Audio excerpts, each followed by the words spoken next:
up, and welcome back to the Section 10 podcast, episode 534, presented by Underdog Fantasy. It is the home of your 1-3 last place Boston Red Sox. My name is Jared Carabas, and I am a certified G and a bona fide stud, and you can't teach that. And this right here, this is Coley Mick, and he's 7 foot tall, and you can't teach that. And this right here, this is Tyler Milliken, and he killed his dog Bullet, and you can't teach that. Bada boom, realest guys in the room. Steve, how you doing? Ooh, what up, Section 10 in the building? In the mother fucking building. Presented by Blue Moon. Suck one. Produced by Jake Yazzie. Fuck yeah. You know what, Jake? Here's where I want to start on this program. Because I feel like there are people, there's probably some haters listening. Not like Section 10 haters, like Red Sox haters that are listening. Maybe, I mean, if you're a Section 10 hater and Red Sox hater, those go hand in hand. So I can't speak for all those people. But there's probably people that are excited about this season, that are frustrated. There's probably people that are happy to see the Red Sox struggle to start the year, especially Rafael Devers. Let me just open by saying this. If you're looking for a crazy overreaction, if you're looking for us to say this was fucking pathetic and they suck and they got a bench, if you're looking for knee-jerk, angry overreactions, I can promise you right now, you're not going to get them on Section 10. Does that make us propaganda bobos? No. I think it makes us veterans in the podcast space. This is not our first time watching a Major League Baseball season. I think the people, like, I'm just in my head, I'm going through my timeline of replies just in the last 24, 48 hours. People want Cora fired. People want Rafael Devers traded. People want Rafael Devers on the bench. People want Casas off the team. Like, it's crazy. Like, it's not, I'm not even exaggerating. It is not even April yet. And the overreactions are fucking nauseating. I get it. Did I have a good time watching that series? No. Am I happy the Red Sox are back? Yeah. I'm happy to be watching baseball with my pals again.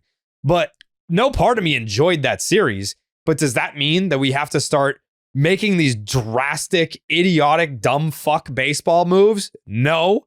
And the people that are suggesting these things and they're not joking, they're actually serious. This has to be one of your first full seasons watching baseball. Because I even remember, like the first few baseball like it's not just like you watch a full baseball season once and then that second season you're just a grizzled vet and you know how it goes. It takes a few times. It takes a few full seasons of watching baseball before you're like, oh, okay, like you need to let these things play out. Like you cannot start getting emotionally overreactive with your baseball viewing experience, especially one series into the like sometimes it's like 1 month you have to check yourself. These people, one series into the season, people are jumping off the bandwagon. People say, oh, I told you they weren't going to make the playoffs. It's not even April. It's not even April yet. And we're talking about the playoffs. We're talking about trading Devers.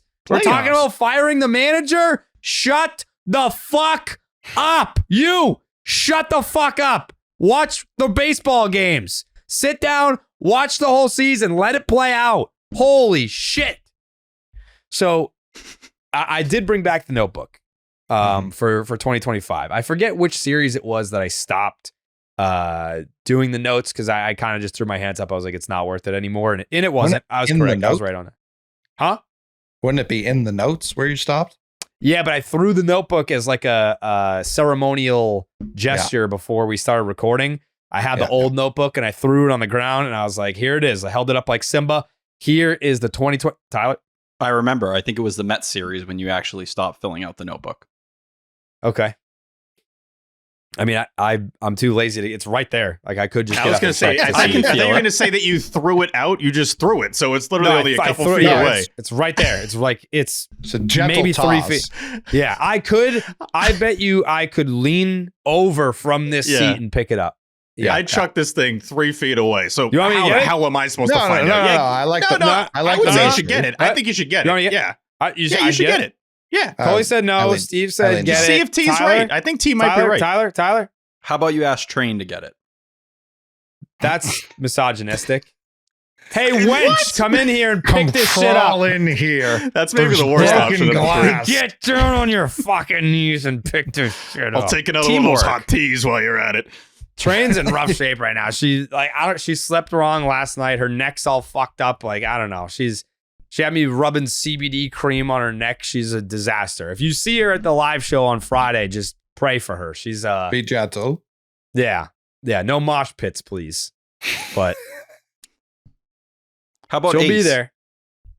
Ace, I almost had him in here. I will have him on a podcast. Yeah, get him on the I just show. knew I was going to be angry a little bit on this one, not because of the team, but because of some of the reactions. So I didn't want to scream in his fucking ear. He's pissing and shitting all over the house. All over the house. Well, he's pissed, Hasn't he's pissed stopped. about the team, right? He's Like, this pissed is about the because of the team. team. Yeah. Yeah. He's been pissing and shitting all over the house. So there's carpet in here. I don't want him pissing and shitting, but I feel like there will be a point where I can hold him like Dr. Evil. Like, he'll sit here. Like, he would sit for the whole podcast. I just can't scream in his face. Yeah. Don't- Tyler what are you strikes out, doing, and he's Tyler? just- What is that? Oh, what the heck? What is that? that? That might be worthy. I'm grabbing him by the neck. No. You're strangling you're the not. dog. What are you doing? Like, you can't even talk about a dog without this guy just like it's reactionary. I don't think that one was a little forced. I think T wanted to get tossed there. It's been a little bit. No. He wasn't on the last show. I don't think so. I mean, he think just it did was a gesture of choking a dog. I think he's trying to get kicked there, honestly. I think that's just T. T's being T right there. That's who he is. That's part of his DNA. T, you knew you were getting tossed for that one, but I think he knew he was getting tossed, but I honestly don't think that he was like, oh, let me do something to get tossed. He's just like, Puppy. I'm being me. Listen, Be careful Puppy what you say. 101.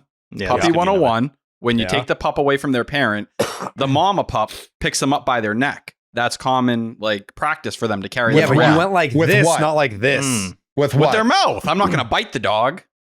You don't But pick the not. dog They don't up have either. thumbs, so you would have been choking that dog. No, I would have been firmly grasping the back of its neck. The naple. Just Nape. Oh, that. Strictly Nate. Welcome back, Tyler. People were really upset that you weren't on the podcast, but Miss you, T. we explained how you said you didn't want to be on. But Whoa.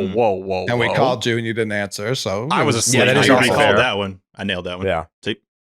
Listen, if I'm not on the pod, there wasn't even a plan to call in. I never heard anything about that. I mean, we call every time you're not there. yeah, I was in bed by 9. It was a huge podcast. It was the predictions pod, and you just weren't trying to be a part of it. That's fine. I mean, listen, it is what it is. Jake, while you're here, who texted the chat first this Jake morning? typically leave. No, wait. Jake was the one I spoke when to is- that when's morning. the one I with Jake? texted the group chat and I said, "What's the game plan for today, boys?" Jake goes, "T, you're out. I'm sorry. We can't make it work." And I said, "Okay." And that was it. I didn't say that. You didn't respond. You're in the group chat. I don't respond in group chats. Steve, Yes, he definitely does not respond in group chats. Honestly, it's one of Jared's favorite things to do is to not respond in a group chat. it's not like I do it on purpose. I just don't do it. But you see them and don't respond. So I think there's part of you that's like, I don't need this one. Some may say Times a I see million. it. Some may say I see it. Some may say I don't. Okay. I just want to say great job by Jay Hay, filling in some really good Jay-Hay. nugs last episode. Great job by Jay That's Hay. great. Yeah, that was fun. Yeah, he was great on the show. He Missed T, saw. I did find it interesting. I feel like I talk about Sadan Rafaela and people boo me every single time. And then Jay Hay brings up the take and it's like, thank you. This Are you visionary. jealous of Jay Hay? No, but like I get crapped on for talking about Sadan Is Rafaela. he not a visionary? Are He you is. mocking He's him? amazing at what he does. You said it in a condescending, mocking tone. It was just Jay Hay brought up Sadan Rafael in a utility role, and it was like, this is how you make the roster work. How did no one ever bring this even to the table? Live show on Friday. A few tickets still available, which I'm furious about. Yeah, there's some tickets still available for the live show Friday. Game on, 11 a.m. opening day, Fenway Park, eventbrite.com, $10 tickets. All the money goes to Jimmy Fund. Doors at 9. Doors at 9. We won't be there at 9. I just putting that out. The doors will be But there at 9. The We're not going to doors be will there. open at 9. If you guys Yeah. want to go and hang out, the doors. Those will doors be are going to open. exist at 9. We Oh. can guarantee that. Yeah. Wide open. Mhm. Well, I don't think any of us will be there at 9. Jake will be No. there at 9. The And Jake Demons. meet and greets at 9. Jacob people are showing to kicks that. off at 9. Yeah. Yeah. So make sure if it doesn't sell out, then we're gonna beat Tyler with hammers. We're So- gonna take $6,000 from the Jimmy Fund if it doesn't sell out. Yes. 100%. Mm-hmm. That'll be a vlog too, and you have to watch it. It's going to be us Yeah. going to the Jimmy Fund, stealing their money. Yep. And Probably the kids more are than gonna cry. 6,000. Yeah. So, We're going to grab all the money they got. then we're gonna tell everyone that's all your fault. Mm-hmm. Yeah. So listen, Underdog Fantasy. Opening day, we did the split the pot 500K. Adley Rushman was the winner. Yeah. He Yeah. was, yep. How many people picked Adley? Like 100 something? I think there were like 170 that got 3,000 each, something like that, in that ballpark. That's pretty good. Who that's hit pretty one good. for, was it Soderstrom? Is that his name on the A's there? Eugenio Suarez. Eugenio Suarez, but then it's Soderstrom, right? That's the dude on Correct. the, Yes. on the A's. He had one late at night that I think was 5 feet short of Adley's, Ooh. and I think 2 people picked him. So they would have got a Yeah, $250,000. That's tough stuff. Ooh, yeah. But shout out to Underdog. That was 160. a really cool opening day thing to do. That was a great promo by Underdog. 100 500K split the pod just for picking the guy that hit the longest home run. 167 people picked. There you Yeah, go. there you go. There you go. And when we were in the St. Louis, Missouri, we were out in the streets of St. Louis and we were doing the Cardinals trivia where we were giving away credits to the Underdog Fantasy app. And we were kind of like, we're out there. We want people to sign up for the app. We want new customers.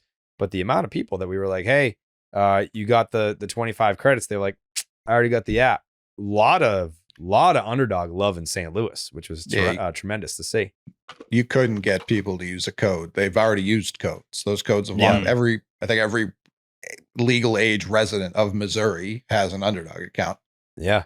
Yeah. Credit to and Coley, I- too. Coley was like, I'm going to stump some of these guys. I'm not just looking for a bunch of correct answers. We're going to make sure you earn these bucks. I like that you I think kept Coley it was the honest. only person that asked questions that people got wrong. Yes. That is correct. I don't think anyone got my questions wrong. I mean, one of my questions was how many wins did they have last year? So I wasn't like, I was like In defense of the that guy, fans. in defense of that guy, I think he was just the bright lights got to him because he gave you how many losses they had last year. definitely. Yeah. I think you can He also panicked. be like a pretty diehard fan and still not remember that on the spot. Big time. Like we all Most know that. people I mean, think- it's easy for us. The 500 is very easy to remember, but like the Sure. exact number, that's a little tricky. Most people think the Red Sox finished in last place last year. Like, I'd say 40% of the fan base doesn't even know they were in third place. Probably more than Third. that. Yeah. Are you Third saying is Red Sox last fans are year. stupid? No, but when you hear it spoken about, callers, radio, whatever it is, they just say they were in last place last year every time. Callers, you say. Yeah. Correct. Let's not use them as the Mm. barometer for the fan base. But We're just Yeah. talking the people. Yeah. Those But people. the barometer for excellence begins and ends with Underdog. Mhm. That's right. The MLB season's here, and Underdog Fantasy wants to make it a lot more interesting. Underdog Fantasy is the easiest place to play fantasy sports. Playing their pick'em game is as simple as selecting higher or lower on player stats, strikeouts, total bases, home runs, and so much more. By the way, my picks went 3 for 4 on opening day. Pretty excited about that, including picking Tyler O'Neill to hit a home run. Very excited about that. Make entries of all baseball, or you can mix and match across your other favorite sports. You can win up to 100 times your money, and it's a ton of fun. I had a ton of fun winning some money on opening day. That was pretty cool. I was excited. What was the pick? The Garrett Crochet pick was the one that didn't hit. I went higher on, I think it was 5.5 strikeouts. We'll get to that. In the notes. It's in there. It's all in there. It's all accounted for. Make sure you sign up with the promo code Jared. That's JARED to get up to $1,000 in bonus credits and a special pick on Underdog. That's Underdog Fantasy promo code Jared. We'll be doing a lot of Red Sox centric picks for you guys this year. We'll be more involved in the realm of making picks. It's fun. It's one of those things that even on a night like the last 3 days, if the Red Sox happen to lose, you can still walk away with a little bit of scratch. You know what I'm saying? I think we're going to have some Section 10 themed promos coming up. Maybe think 10Ks, something in that range. Something like that, huh? A little something like that. Maybe 10% Yeah. discount, something like that. Just a little something, little something. So be on the I like lookout for that. Yeah. I like that. like that. A lot of people are saying, Jake's lost some weight. He's got the fucking hair going. He's got the tan going. He's, Joey just left Baseball Is Dead. I'm starting to think that Jake's going to leave us for fucking GQ. You know what I'm saying? The fuck, Jake? You know what I mean? You look good. I mean, I'm sticking around for the live show at least. Yeah. That would be great if you announced it at the live show. All right, guys. Yeah, I think all you right. saw this coming. I'm outta GQ here. move. Yeah. Yep. See ya. Peace. It's been real. Peace. I'm in Fast and Furious 11. Bye-bye. What are they up to now? Somewhere You would know around that, there, right? Around Yeah. 11, yeah. I'm not a huge Fast and Furious guy. I don't know. You look like you would be, though. What does that mean? I don't know. Jake, what does that mean? Jake, explain what I just said, please. Just look like a big Fast and Furious 11 guy. Yeah. That's all it is. That's all it Steve is. likes soundtracks more than the movies. Yeah. Jared. 11's the next one. There you go. Oh, see? Oh, speaking of Peralta and stardom, The Residents. Oh my God. Incredible. 500 out of 10 stars. Mm-hmm. Dan Peralta. By the way, any coincidence that The Residents drops and Sydney Sweeney calls off her wedding? I mean, texted people you are saying- immediately. People are And saying- again, I have some inside info for this, but Yeah. like the fact Mhm. that happened Oh right my after God. The Residents drops, I think they were It's trying so to keep obvious. it private. Yeah. So it's- obvious. It's crazy. It's like, oh yeah, like imagine being Sydney Sweeney, you're engaged, and the fiance is like, hey babe, you want to watch some Netflix tonight? Like, yeah. They put on The Residents, and she's like, get the fuck out of my house. Get out. Get out. She calls her manager. She's like, get me Dan Peralta's contact info right now. And he didn't even care. Like, she hit him up, and Dan was just like, Sydney who? Sydney had no what? idea. Sydney Crosby? And Mike Sweeney wants to be with. Yeah. All right. Right. Sidney Yeah. Crosby wants to go on a date with me? Yeah. What the hell? Yeah, but Bizarre. yeah, it was excellent. It's 8 episodes. Each one of them's great. The ones that like don't have Dan in as much, those ones Not suck, as good. but yeah, the Mm. first two, yeah, I mean, he crushed it. I think. I mean, ultimately, it's not my say. It's not my say. This is at the end of the year. It goes to the voting of the fans. But like, I don't think you have a fucking shot in hell at Peralta of the year after I just watched The Residents. I got to say, shout out to everybody in the mentions that's been saying exactly that. After Yeah. watching Yeah. The Residents, there's like Yeah. a 0% chance of you Yeah. winning it. I love how Like, they'll tag me you're too. gonna have to like prevent Ugh. a terrorist attack on the White House to have a shot. I'm not even saying that's gonna get a win. Well, yeah, there's some I people. was No, I going to won't say, get half into the that. country would be furious at you. Half the country's like, what the fuck are you doing? A terrorist closed attack up. on like a puppy shelter. A bunch of is- puppies. Yeah. If I, save a bunch of puppies' lives, I still, again, this is Netflix, and this isn't his first rodeo. This is his Yeah. second time on Netflix. But then Yeah. again, and T, I don't know if you're getting to this, because T, you're Mhm. part of this as well. We're on Netflix Yeah, we're on coming Netflix. up Yeah, here. yeah. So it's like, I understand in a different kind of on Netflix. Not We're episode exactly, 4. Not episode We're not 4. we're not the lead on that show. But yeah, I'm gonna have to do something crazy to win Peralta of the year this year. But I'm Yeah. ready to put There's a the lot work of in. year left. Well, I mean, Yeah. we'll say that. No, That's I so know. much year left. That's kind of what bugged me, the amount of people that were like, it's already over. Like, we talk about it's March for the Red Sox. It's March for POTY. Like, there's Yeah. plenty of time to get back in this I race. guess, I do but- know, hey, I can acknowledge this is like looking at the polls, and you're months out from the election. I understand Yeah. I'm trailing. Like, I get that Yeah. I'm not in the lead right now and I have a lot of ground to pick up, but I'm going to do what I can to make up that Yeah. ground. Sydney In the Sweeney's first looking quarter- at the polls on The Residents, and she's seeing Dan Peralta. You know what I'm saying? That DP poll, which is Yeah. Ooh. Yeah. Are Yeah. you in second right now, Steve? I hope. I mean, it looks like No. it, but No, I think Alan is actually. Your dad started very hot this year. Yeah. yeah. Alan's had a great year Yeah. so far. Yeah. He's just consistent. Like you have good weeks and bad weeks, whereas like Alan's just like kind of just cruising along, Yeah. and Dan's just on rocket ship to the moon. And Alan's still playing hoop. He's in his 70s. He's still playing pickup hoop. He's hitting like oh my game-winning God, threes. you got no shot, dude. You might No, not I even know. finish in the top 8. I know. Brian's always crushing it. So yeah, I don't Yeah. know. Our dog's been going wild, so I think Lila's in last. But like, it's just tough right now. We'll pick it up. We'll figure it out. I'm gonna have It's a early. plan. And It's early. It's early. It's early. It's early. I don't thought I think had a you good St. Louis bashing- trip. How was you I in St. bashing Louis? the That was pretty other good. participants isn't going to do you any good. I think this Alan's Lila great. Jones slander. crushing it. Everyone's doing a great job. I had a good St. Louis trip, right? I thought that was good. Got some good content out there. It What wasn't is that bad. start? What else could I have done in the St. Louis trip? I thought I did a good job. I mean, yeah, like it was fine. Like you didn't fuck anything up, but like, am I gonna look back on the St. Louis trip and be like, yeah, that was the trip that Steve just fucking went ham. He went stoopy out there in the loo. I probably didn't go stoopy dumb, but you don't want to overdo it. No one went for it. We just did a good job. Yeah, like no, I crushed in the masa pants. Like that was huge. Yes. I think it was a good trip. It was a good trip. I don't think good team effort. Yeah, I'm not gonna look back on it and be like, wow, that was the trip that Steve went bonkers, man. He just went off. Steve was the one who got like the wheels in motion, like, hey, we should just go to opening day. That was a Steve call? That's a good call by Steve. Yeah. I mean, let's be honest, like when it comes to the content, and I'm not just like pumping my tires here, like a lot of the ideas are probably start with me and then we all get to cooking and then we put them together. I'm saying that's not wrong. God. Don't say that's wrong. Steve. I'm saying the content ideas in St. Louis. I wasn't there. What is that face? What content ideas? When we went to the arch, Well, and a lot of it's closed? just live. Do the arch, do the TSD. Yeah, the arch being closed wasn't great. That wasn't awesome. Yeah, you blew it on that. Dan would have had. Dan would have Dan known. Peralt was at the arch, God.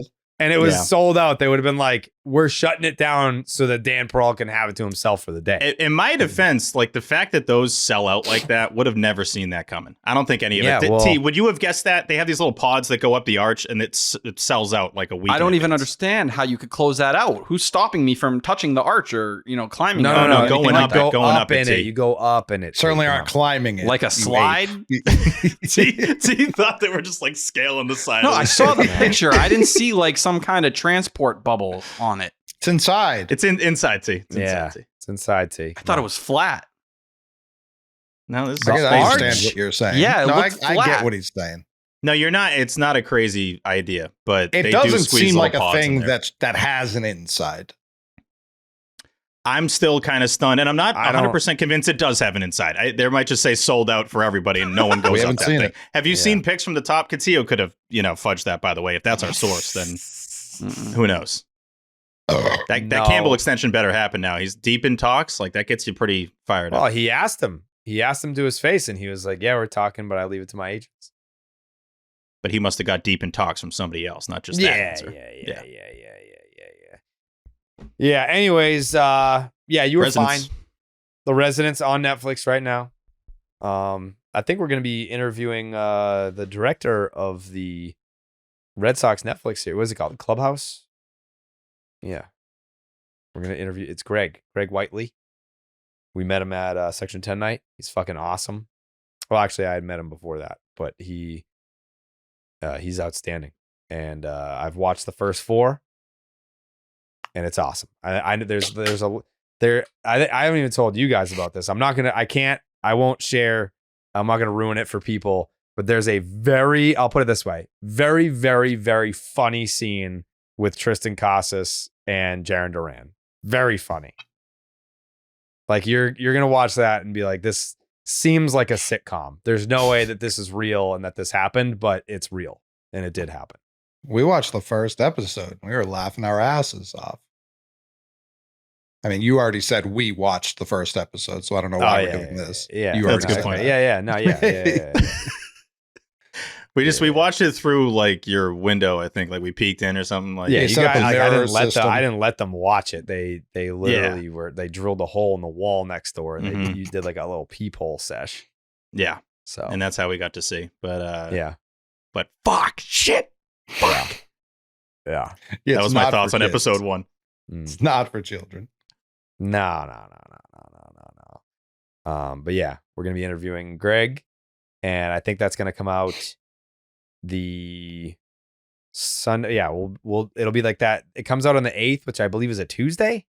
So we'll interview him Sunday night to drop on Monday. So it'll be the day before the Netflix series comes out. That'll be fun. You know, it wasn't fun. This fucking series in Tejas. Well, it's where I I told you I wanted to apologize because I like to be a man who stands on honor. You know, stand for something or fall for everything, whatever the fucking phrase is. And really, since he was drafted, I've been like the Kristian Campbell guy. Just been like, this guy's the truth. He's going to be really good. And then he plays his debut, and people immediately were like, "Get this guy the fuck! Clearly not ready. Maybe he never will be ready." I'm ready to DFA him. I don't know how everyone else feels, but he's.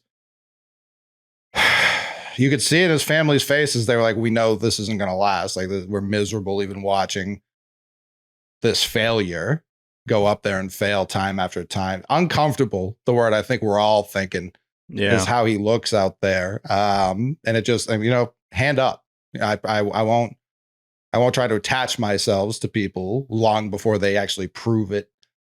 Ted Williams, people like that. Those are the guys I'm ready to give takes on. I'm not going to give takes on the youth anymore because clearly it's not for me being so wrong about Kristian Campbell.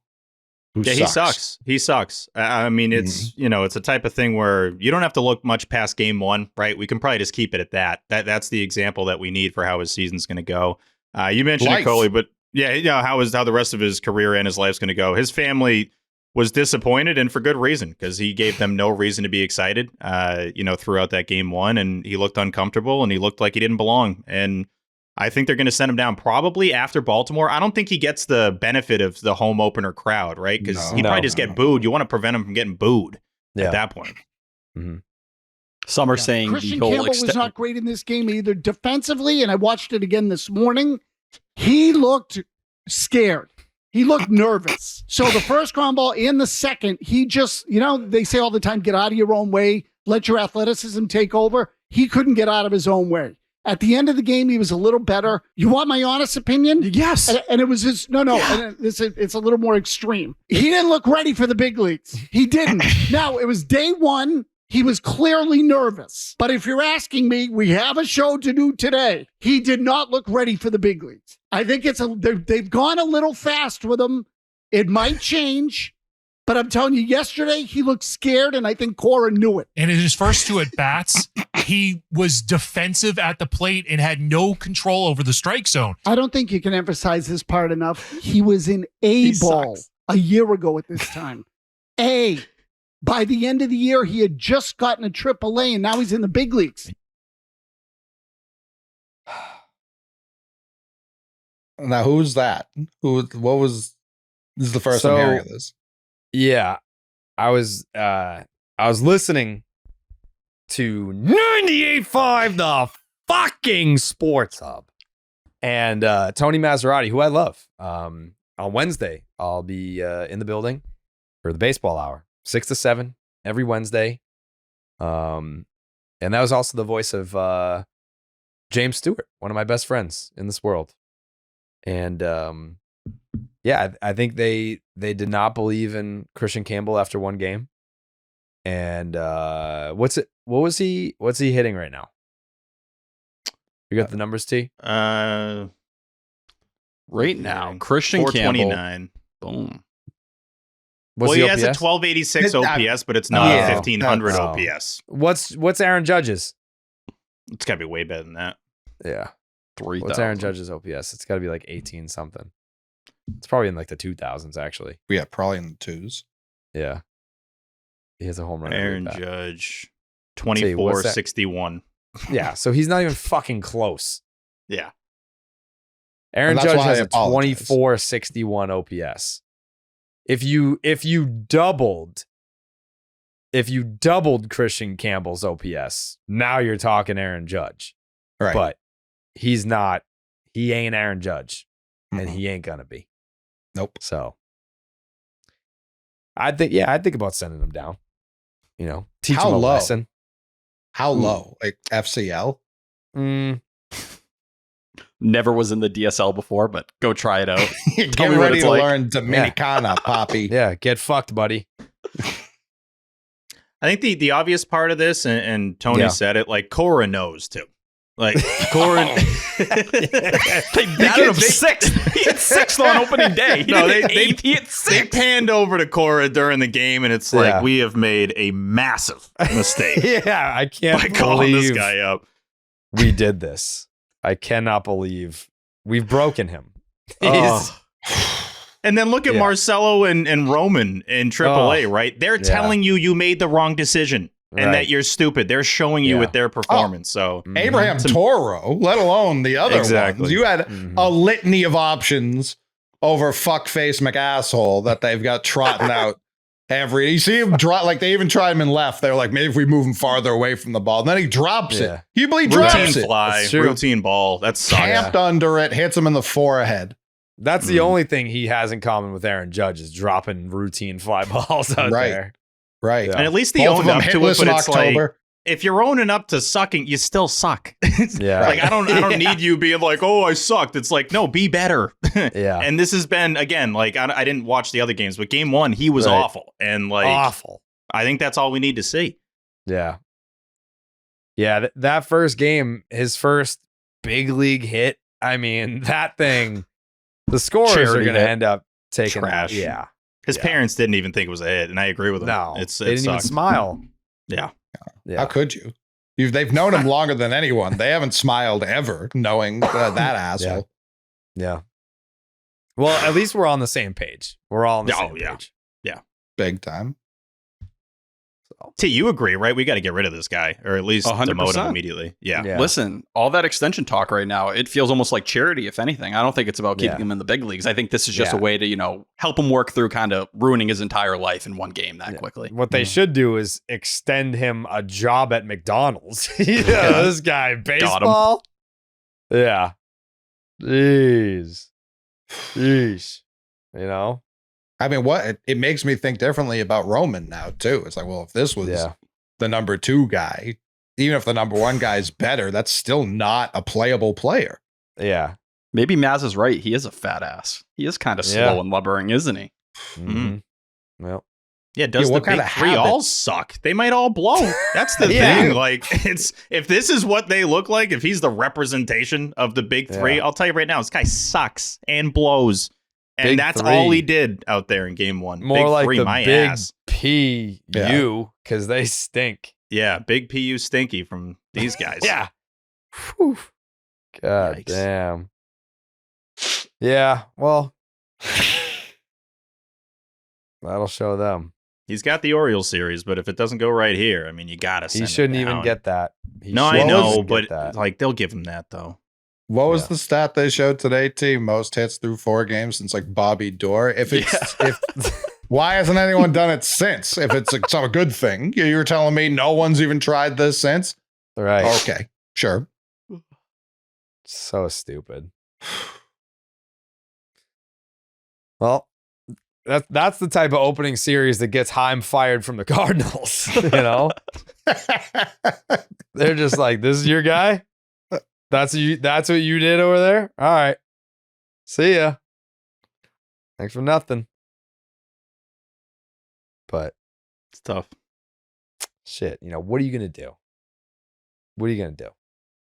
I guess they're gonna keep trotting his ass out there and hoping that it works, but it's not working. He might be hitting 5th by tomorrow. I would have him 5th in the lineup. I would have him ahead of Trevor He Story should at this hit point. 0th, Tyler. Sorry. I feel bad for the kid. Yeah, that's where he should hit. Just waiting for AC to say that, by the way. Yeah, we got him 0th today. Put that in your article. Yeah. Catillo. Mm-hmm. No. Really just dragged down the vibe. So people were high on him because you look at the moves they've made all offseason. Oh, Bregman's going to play second. We haven't even signed the guy yet. Clearly going to play second. Devers, no, he loves DH. He can't wait to DH. We're doing all this because of Kristian Campbell. Diva. Like, how many careers does he have to ruin just to get his little plate appearances? Right. Oh, and then when he did round the bases, he's fist pumping and screaming and bringing energy. He's been hanging around that Casas guy a little too much, I think. I don't know. Just spreading weird stuff through the clubhouse.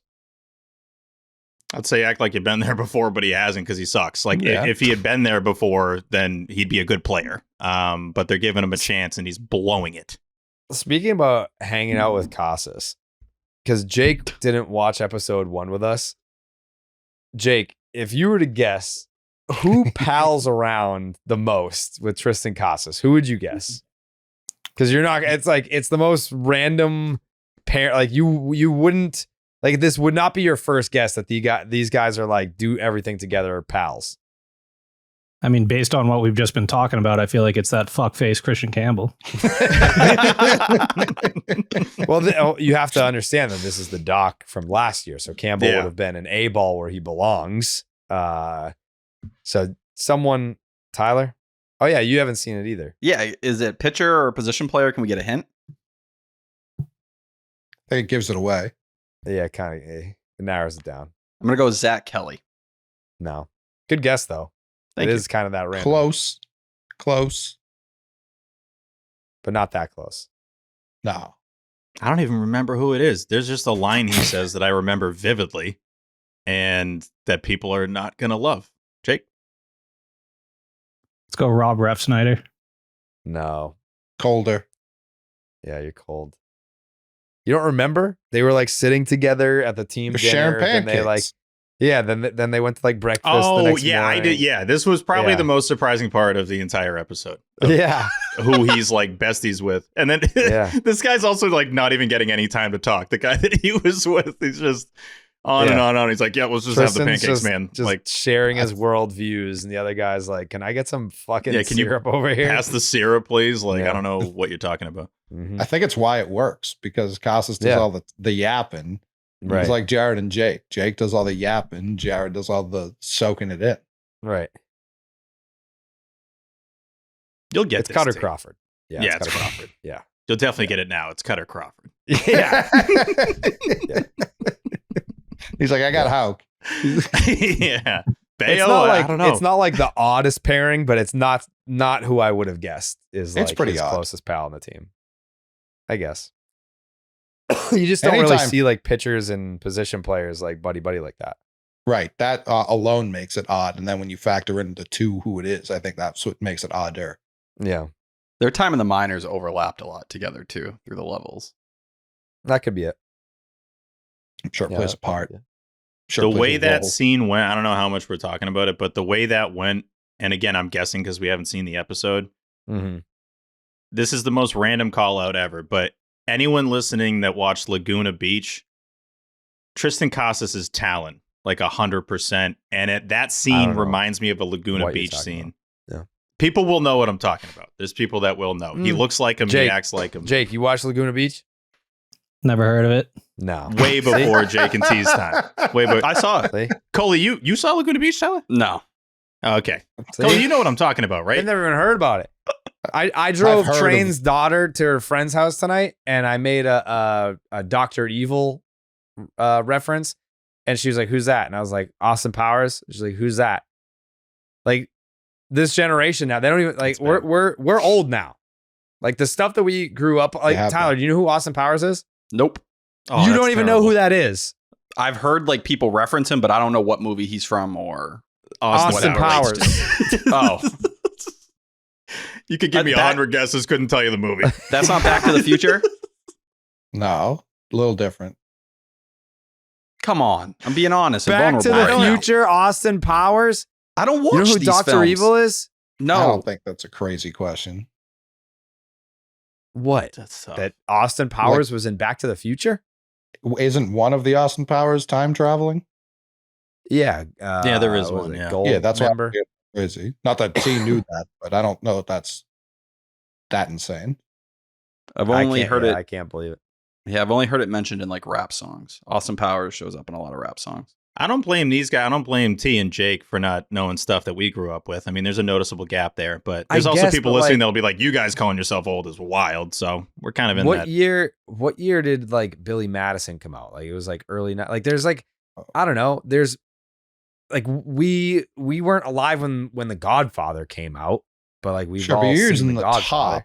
That's not a fair comparison. Austin Powers is not the Godfather of early 2000s. but it comedy. was- That's what everyone's was always big. called it. It was a big comedy franchise. Yeah, I think a lot of stuff's massive. big in the moment that doesn't last like within 5 years, let alone 20 years later. It is a good point because like Toy Story was huge in the 90s and it's still huge. Like Austin Powers kind of had its moment there, and then I don't know, people don't Yeah, talk about I Austin don't know. Powers It's anymore. still I don't think it very- like re-airs that much either. It gets still hilarious. quoted. By our people.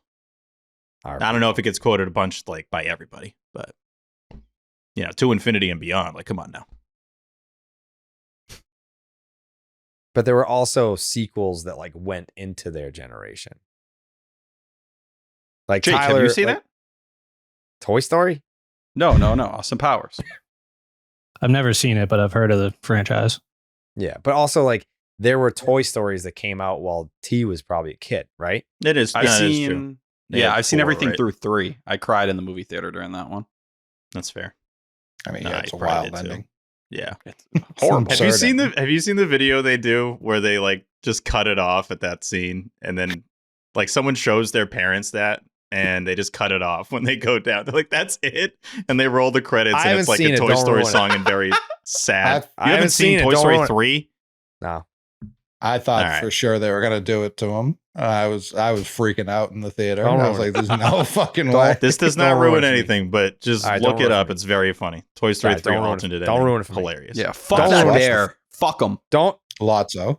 ruin it. Oh yeah, he sucks. All right, don't ruin it Lotso's, for me. though. yeah, not great. Lotso's a, he's You, just a you didn't see dickhead. every comedy that came out in the 80s. Me? Yeah, you. Yeah, I did. So you like Police Academy 3, you were like, "This is my shit." Yeah. Favorite part? Blue Moon was born in a ballpark at the Sandlot Brewery in Denver, Colorado, so it's no wonder why you crave it.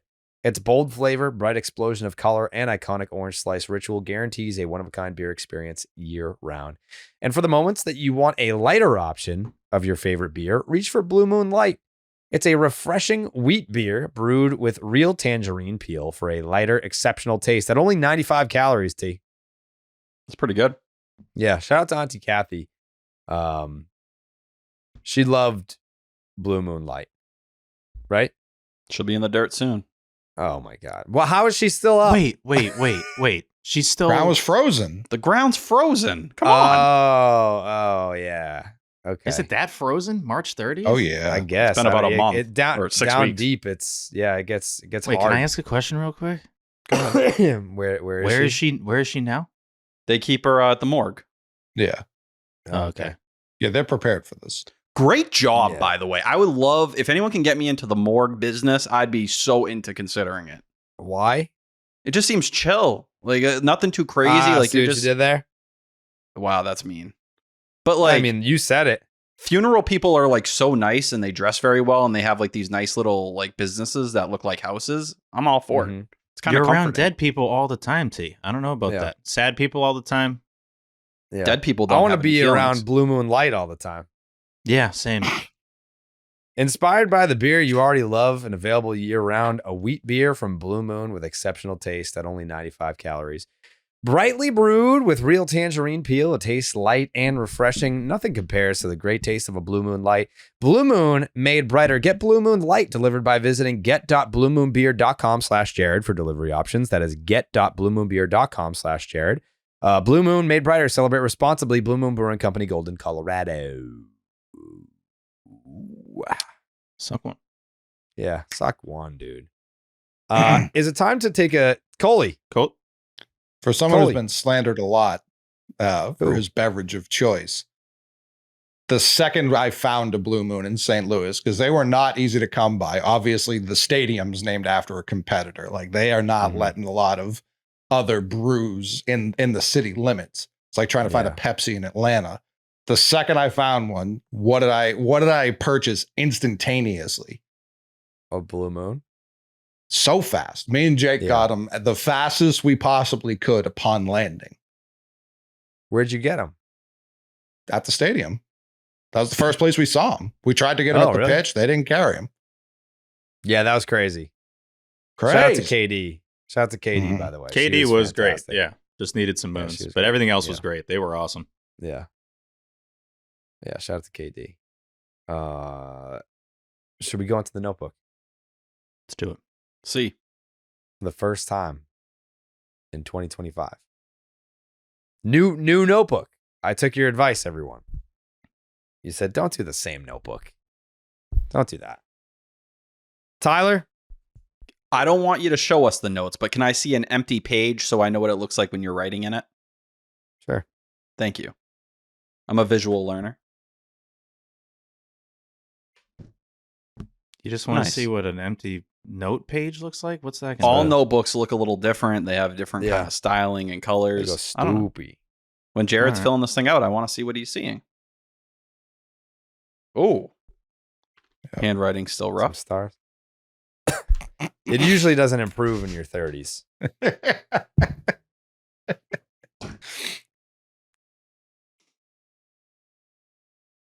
All right, that'll do it. It's a I lot like how of you space lines it out. talking about how much Kristian Campbell fucking blows. Yeah. Yeah, you can cross that segment out. We already got that one down. That guy Yeah. sucks. March 27th at the Texas Rangers. Game 1 of the 2025 Major League Baseball season for the Boston Red Sox. First line here says, Garrett Crochet is on the Red Sox.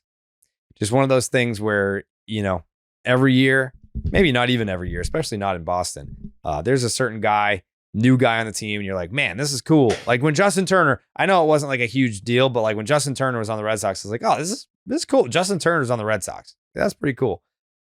Different animal with Garrett Crochet. He's on the Red Sox.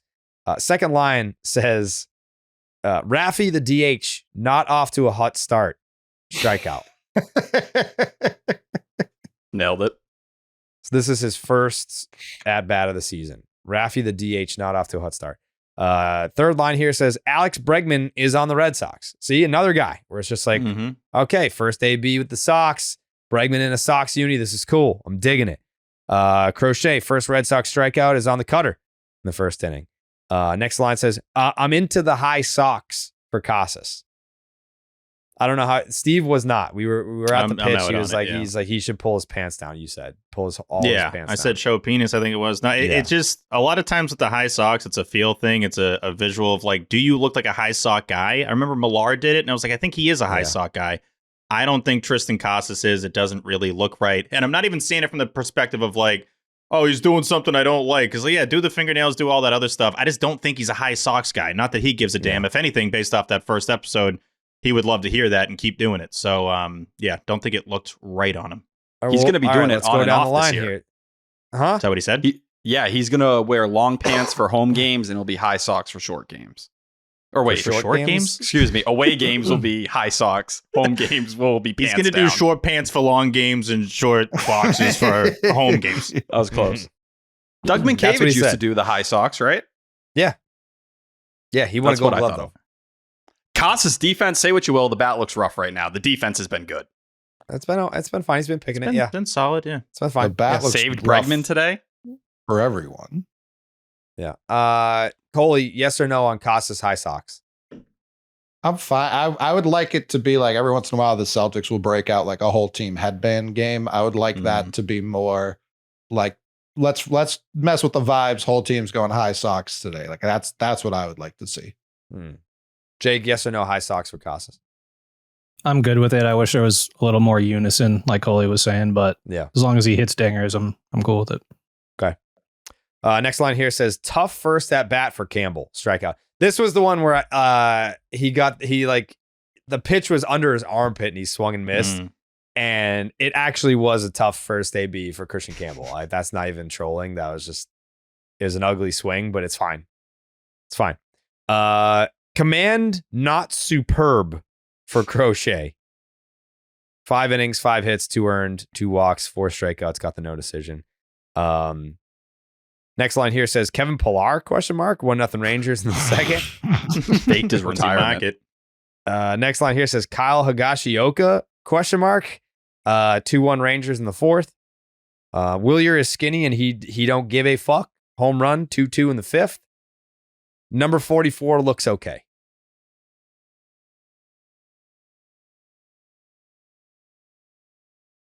You guys Look know good. who 44 is? Yeah, look good. Coley looks confused. Yeah. No, I got it. 11 pitches. I thought looked really good. Yeah, he looked okay. What? That part of What, the lineup, Tyler? T? What's that, T? That was I the part feel of the like lineup. we're jumping ahead a little bit here. We're jumping over some things. There was something What are we before jumping- that. Where we jump Garrett over? Whitlock pitched. And looked incredible. Yeah, he 23 looked great. pitches to get through 2 Yeah, he looked innings. great. Yeah, he Looked looked like great. old 2021 Whitlock. He moved to the third side or third base here side we of the go. bag. The arm angle closer to where it Listen. was in 2021, up to 34 degrees. Was he going high Sox too? Yes. I think Yeah. he was, yeah. We can't be like, oh, if you can't be out on the team because it's only March, we can't be overreacting to one Whitlock appearance. It's either. just- Well, if there's one thing T's going to do, he's going to overreact to Garrett Whitlock. sure. all I'm And if I saying was is Tristan, thrilled if with it. Tristan Casas had the series that Campbell just had, we would he wouldn't shut the fuck up. All I'm saying is there was a lot of things that we saw from 2021 Whitlock that he brought over. He's back on the third base side It of was the one rubber. outing. The sinker's up to 95.7. It was 95.9 back in 2021. Getting the arm angle to where it needs to be. He's got the vertical break back on the sinker again. That's all I'm looking for. I would like to see it more, but I like Kristian Campbell, the reliever. It changes the dynamic of the team if he's going to be there. Well, I agree with you, T. I think he looked great.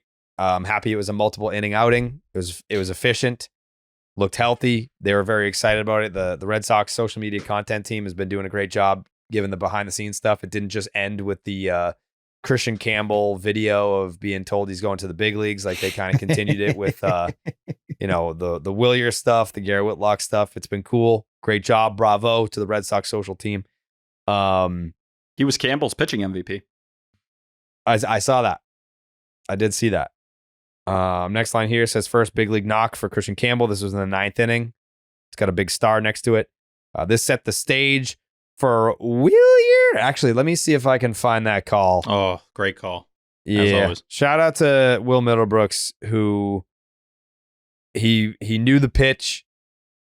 He called it. And then Will with the slam dunk put his nuts on the table with a great call for actually, you know what?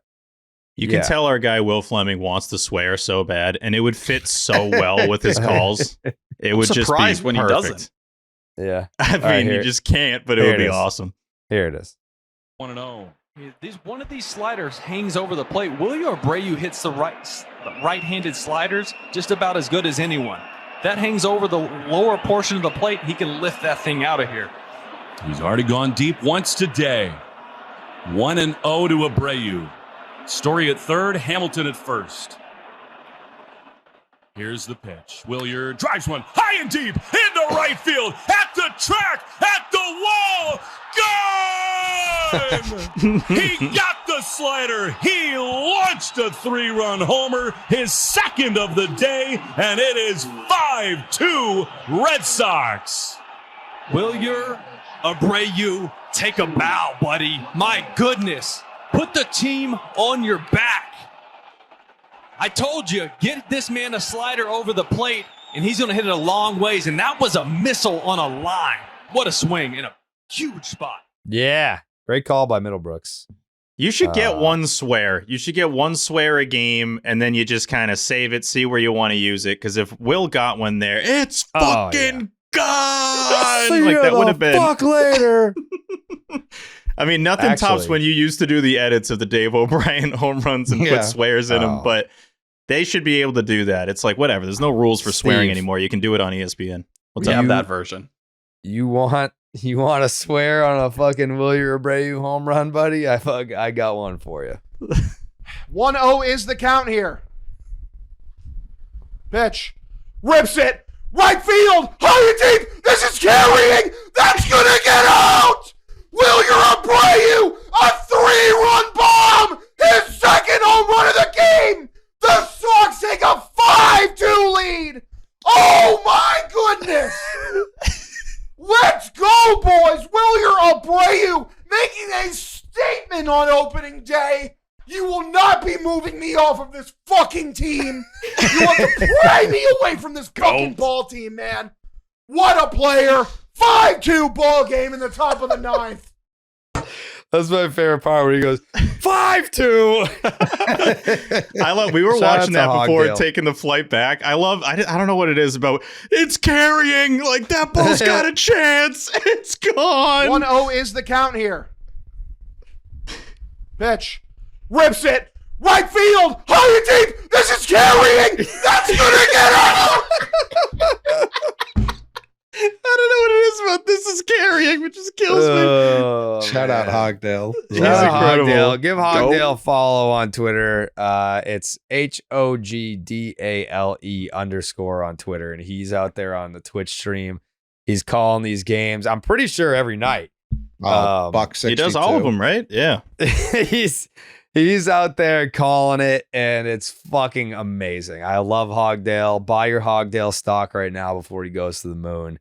He's there. Save for Slayton, 5-2 win for the Sox. Wow. A 1-0 record for the Boston Red Sox. Incredible. Tyler? I had two things. I thought it was interesting with Crochet. He was heavy cutter in this start after last year. It was a lot of the four-seamer, but 49% cutter. So he's kind of had the Andrew Bailey effect now. I'm not telling you that's the reason why he was walking guys. Obviously, he was a 2-walk per 9 last year, walked 2 in 5 innings in this start. But there is a different version of Garrett Crochet seemingly under Andrew Bailey. And for Wilyer Abreu, while the 2 homers were impressive, I think that 9-pitch walk against Robert Garcia was just as impressive as anything.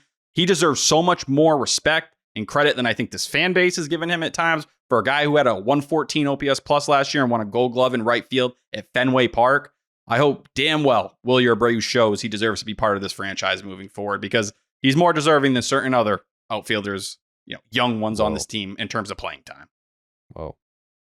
No disrespect to Ceddanne Rafaela, but Wilyer Abreu deserves more respect, more You're so opportunity. afraid of Rafael's brother. It's crazy. I'm not. I like Ceddanne Rafaela as a utility player. You just brought him up for no reason. Yeah, that's true. We weren't. No, I It's think so easy to praise Wilyer Abreu without tearing down Ceddanne Rafael. Because anytime you talk about this young outfield right now, those conversations are important because someone's being pushed out. And it's who's going to have those opportunities and who's going to be the last guy standing and who's moving to the bench. Wilyer Abreu should not be on the bench for you in any capacity. Let him face more lefties. Also, since we're on the topic of T trying to kick Rafael off the team, Roman Anthony, before we move on to the second game of the series, Roman Anthony hit 2 home runs today for the Woo Sox. And everyone got excited about that as the Red Sox continued to struggle with runners in scoring position in the series finale against the Rangers at the big league level. But Roman Anthony hitting 2 bombs, I got some people asking me, what do you do? Like if Roman continues to pound on the door of the big leagues, what do you do? And you're not going to move Duran. Wilyer is the best player on the team. And I don't know. Like, obviously, I think it's a matter of process of elimination. You get to Rafaela in the conversation, but I just love the idea of having a potential platinum glove defender in center field. And we saw it, in terms of being able to run perfect routes to the ball in the outfield and able to get to balls that no one else can get to.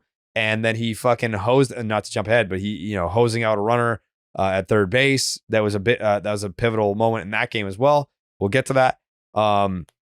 It's in game 2 here, but I don't know. Like, it's just, what do you do? It's a great problem to have because, you have a lot of talented guys. I think it is, Because that different sport, obviously, there are more chances for everyone to play.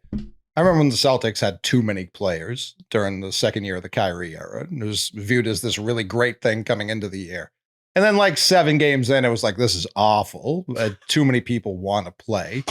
And I think to the point, they all are deserving in their own right to play, especially Rafael, because of how you've seen it already through this series. Like, he is an exceptional center fielder. Exceptional. Whatever the metrics were last year, dragged down by his time at shortstop, is not indicative of the type of player he is. So I don't know that it isn't caused. I don't know that some of these at-bats aren't being caused by I am close to being replaced potentially from everyone all over the field. Except for Kristian Campbell, who for some reason they've just handed a job to unearned. I thought Rafaela sitting in the third game, that caught me off guard a little bit. I don't know if that was them kind of like soft launching what it would be like if Masataka Yoshida was on the team where, hey, he'd be playing left field that day. Hamilton would be on the bench and then we'd have Campbell at second. But if that's how they're kind of planning to go about things, then that might be the teaser to what's going to happen. Not when Yoshida's actually ready, but Roman Anthony might force this issue, in 2 weeks. If he keeps looking like this and slugging, it's going to be really hard to sit there and let him keep tearing up AAA. Well, that's the other thing. Like we're talking about not jumping ahead or not getting too excited or too pissed off, rather, over the first series of the season. It's like, yeah, if Roman Anthony has a really good start in Worcester, that's great. But want that to continue, then want to continue to see what happens with the current Red Sox roster and with the outfield. Like Abreu could now go on like a 7-game hitless streak. Like you got to ride those waves and see what happens, and you never know what's going to happen with the injuries. So it's great to see him. I mean, he's got the swagger part down too. Like he hits these homers, they sound different off his bat, and he just already has like the bat drop. Like, all right, let me get the trot out of the way thing. Like he already has that look like he is a big league player, which you love to see. But I don't fully disagree with you, Coley, that it's not. I think we always fall back into this is a great problem to have. It's an okay problem to have for a certain amount of time. Right. After that time has passed, it's then a kind of a problem. And we're not there yet, but we might not be super far from it. And it's a good problem to have from a team building perspective as fans remove from it. As the actual players, I don't think it's a great problem to know, like, one bad week, I may never play at the majors again, let alone here. So yeah, it's interesting. Well, you talk about big swings too. Like, oh, this might be why Abreu's having big swings. It could be why in his head, if he has bad swings, he's screwed. So I don't know if it gives you this like, oh, I got to dominate right now, and because of that, I will perform at a high level. I think it goes the other way, that it more is in your head and has you in a better position to fail than anything else. I don't think it's going to like force success. I think success comes from being loose, being not a lot on your mind, being clear mentally. So I don't, it is a good point of like, this doesn't necessarily light a fire under everyone's ass in the outfield. If anything, it's just constantly on your mind that the top prospect in baseball that's not currently playing in Major League Baseball is staring at your position and wants to take it. And for like good reason too. I mean, if he's going to keep crushing at this level, it's hard to justify keeping him in Worcester in front of, a half empty park. It's bad weather, not blaming those guys, but. To T's point too, like the infield, I thought today with Hamilton at short, who looked great. I don't want to keep testing that, and I'm not trying to jump ahead. But you talk about like, Raphael is sitting, like somewhat notable. Story sitting is like a healthy Story. Have we ever seen him sit for a game? Seems rare. I don't remember many cases where that happens. Well, when he was like building back up and when he came back, but we haven't had like a legit healthy long That's not stretch healthy. No, but I'm talking, we haven't had a long healthy stretch of Story since 2022. It's probably like the closest thing. But even to start last year, up until the Angels game, they didn't sit him in any of those games, right? They couldn't. Yeah, no, they couldn't afford defensively. I think that's one of the reasons why Bregman being at third base gives you some of that breathing room, like where the defense isn't going to collapse. Even though today he had that ball where he like ran to shortstop and fielded the ball. I was like, okay, that was a tough one. That was like, let's let Hamilton get that ball. Yeah. But still, you are jumping ahead. I do think the Story thing is something to watch because as Marcelo Meyer keeps pushing, this is where it also gets weird with Yoshida. You get in an awkward position with Story here and Yoshida. That could be like $41 million that you're just flushing and saying like, we don't really know what to do with it. You have to. I think they know what to do with it. The sunken cost fat, like you can't just play those guys because of what they earn. And I'm not even lumping Story into the Yoshida thing. Like Yoshida is clearly not on the team. Like that might, like they love him. I think the t-shirts are more like he got killed, and it's like we're sorry. It's like thank you for your time. Thank you for your service type of shirts. Yeah. Camp ended, and he all of a sudden now has a back injury. Like, did someone jump him? Did somebody hit him with a car? Like, it was the weirdest thing. Clearly fine. They just like there's nowhere to play him. Craig had kind of an incomplete offseason because he didn't figure any of this out. None of this is figured out. He thought spring training would figure it out, and somehow pitchers got hurt, but position players didn't. The wrong position got figured out, and now Sean Newcomb starts. Yeah, well, that's how baseball be. I know. Like I think people are probably going to say, "Wow, they really." That's how baseball be. I would. That's how baseball be. I feel like people are going to think that we're burying the lead with like the Devers struggle stuff. But if this is your first go around with Section 10, we don't jump ahead. So Steve's a fucking idiot for saying that we're burying the lead here. We'll get there. I am team topics. I always will be, but that's okay. You can toss me. It's okay. You can toss me. I like doing the most relevant stuff first. I've always been like that. That's okay. I mean, we had every opportunity to do that before we went to the notes, Steve. But you were pretty set on the notebook. I mean, you already wrote on. We can do both. Like 2025. We can do both. Okay. I brought up the Campbell thing. Yeah. Because That's a good point. I just had to get ahead of that story. No, well, yeah. Well, he sucks so bad that it would be weird if we went to the notes before talking about that. But right. That's a valid point. So then when I was like, hey, is it time to do the notes? You could have been like, why aren't we talking about Devers? Because it would have felt like I'm jumping ahead. Like, again, the Campbell one, we had to do it. I don't want to jump ahead. I'm glad you didn't. There you go. Now we're going to get to talk about Raffy. March 28th at the Rangers, game 2 of the season. Raffy getting eaten alive by heaters. Eaten alive. Second line says, Campbell turns a nice double play. You know, I know Tony Maz said he was shitting his pants in the first game, didn't pull on in the big leagues. But this second game here, I just noticed in the first inning that he turned a nice double play for a guy that just didn't play second base. Jonah Heim solo home run makes it 1-0 Rangers. That was the third inning. Willier can't be stopped. RBI single, 1-1 in the fourth. Raffy on the heater again. 3 Ks. And that's in this game, in the fifth. So we're already, I'm noticing the strikeouts. I'm noticing that it's on the fucking heater. Fucking Jonah Heim again. Home run, 2-1 Rangers in the fifth. Rafaela with the hose. The 8-5 put out. That was in the sixth. Given how he looked in spring, I'll take that outing from Houck. Do you disagree, Tyler? I feel like you're going to. No, I think like I'm not one of those people that's going to tell you Houck's about to turn into like 22 to 23 where people didn't really know where he was fitting in if he was even a starter. He looks like second half Tanner Houck. Like his primary pitch last year was the sweeper because of how much he was leaning on it early in the year and the command was really shining and he was missing bats. In this start, you got kind of the continuation of what he's been struggling with. It was 2 Ks, 3 walks, and a lot of the sinker being his primary pitch. That just was exactly the package you saw of Tanner Houck in the second half. And I think a lot of people were hoping first half Houck was going to be what he kind of clung to. Once again, the sweeper here, 13 inches of horizontal break. It was 16 inches last year. So when that ball isn't moving the way it needs to, he's not missing bats like he needs to. I just think more likely than not, what you saw in the second half of last year is the Tanner Houck we're probably going to get moving forward. I don't know if we're going to have another 2-month run like we did before. That's very pessimistic of you. Do you disagree? I would say it's far too soon to make that conclusion. I just haven't seen him consistently miss bats to the degree he did in those first 2 months last year and last year's spring training now in what, like 6 months of playing time?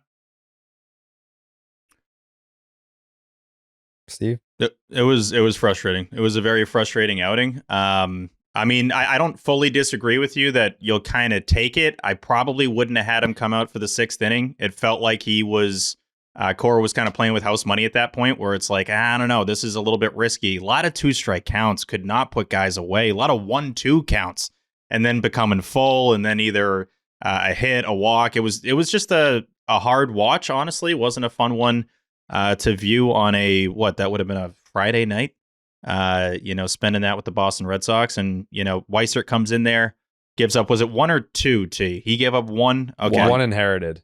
1 inherited. Okay. But yeah, finishing with a line of 5 2/3, 7 hits, 4 earned, 2 Ks, 3 walks, couple of bombs to Jonah Heim, which both times he hit it. I'm like, this guy again. But it felt like that's what that start deserved. That's what the line should have been.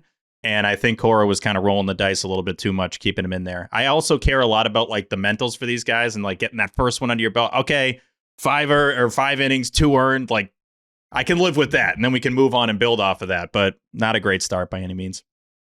No.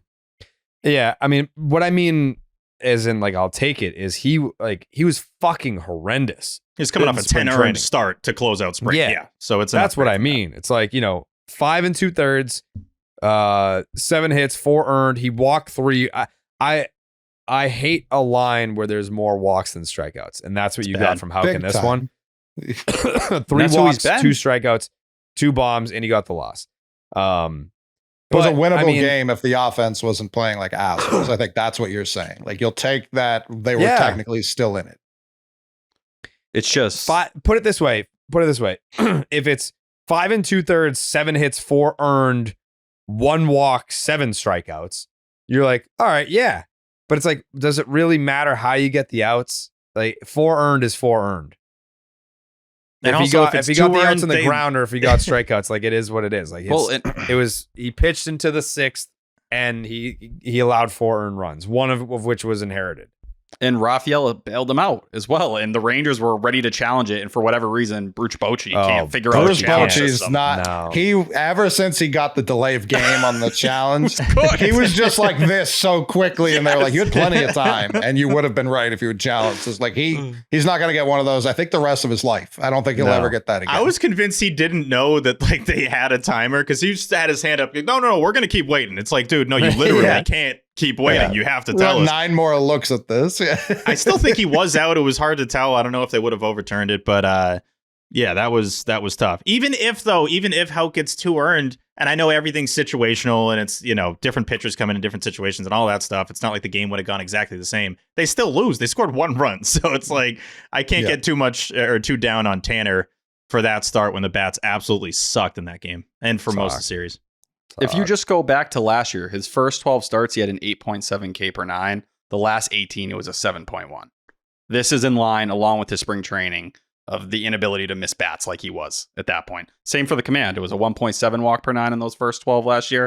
It was almost 3 in the last 18. I think for Houck right now, probably a fine 4th starter. Are you going to have the number 2 that you had last year or you felt like you had in the first half? I don't think you're going to have it in him. I'd be looking to Brian Bayo. He's probably the guy who's going to need to step up and play that role. I was going to bring him up because when Jared said, I'll take this start, I think if Brian Bayo had any of the 4 starts this weekend, people would be like, classic Bayo fucking sucking it up out there. And we give everyone else just this huge pat. Like, what Crochet did was worse than what Bayo did on opening day last year. Yeah. Was he 6-1 last year or 5-1? I can't remember. Bayo? No, he gave up 2-run home runs every game. That's it, though. Yeah, he did fall in love with that. I mean, it's Tanner Houck does not have to be great this year. Jared? I promise to be more patient with Bayo this year. There you go. That's big. Yeah. 5-2 Thank you. on opening day last year. Thank you. I wasn't done getting praise for what I just said. Thank you. I promise. I promise to be more patient. That's a big tone shift from spring training. What did I say in spring training? You predicted someone else from this series would have a better season than Brian Bayo. And then you changed that prediction to anyone will have a better season than Brian Bayo. What did I say? Who? You said Dick Fitz, and I said, I stand by that. I stand by that. You said Priester or Fitz. Better than Bayo? Yeah.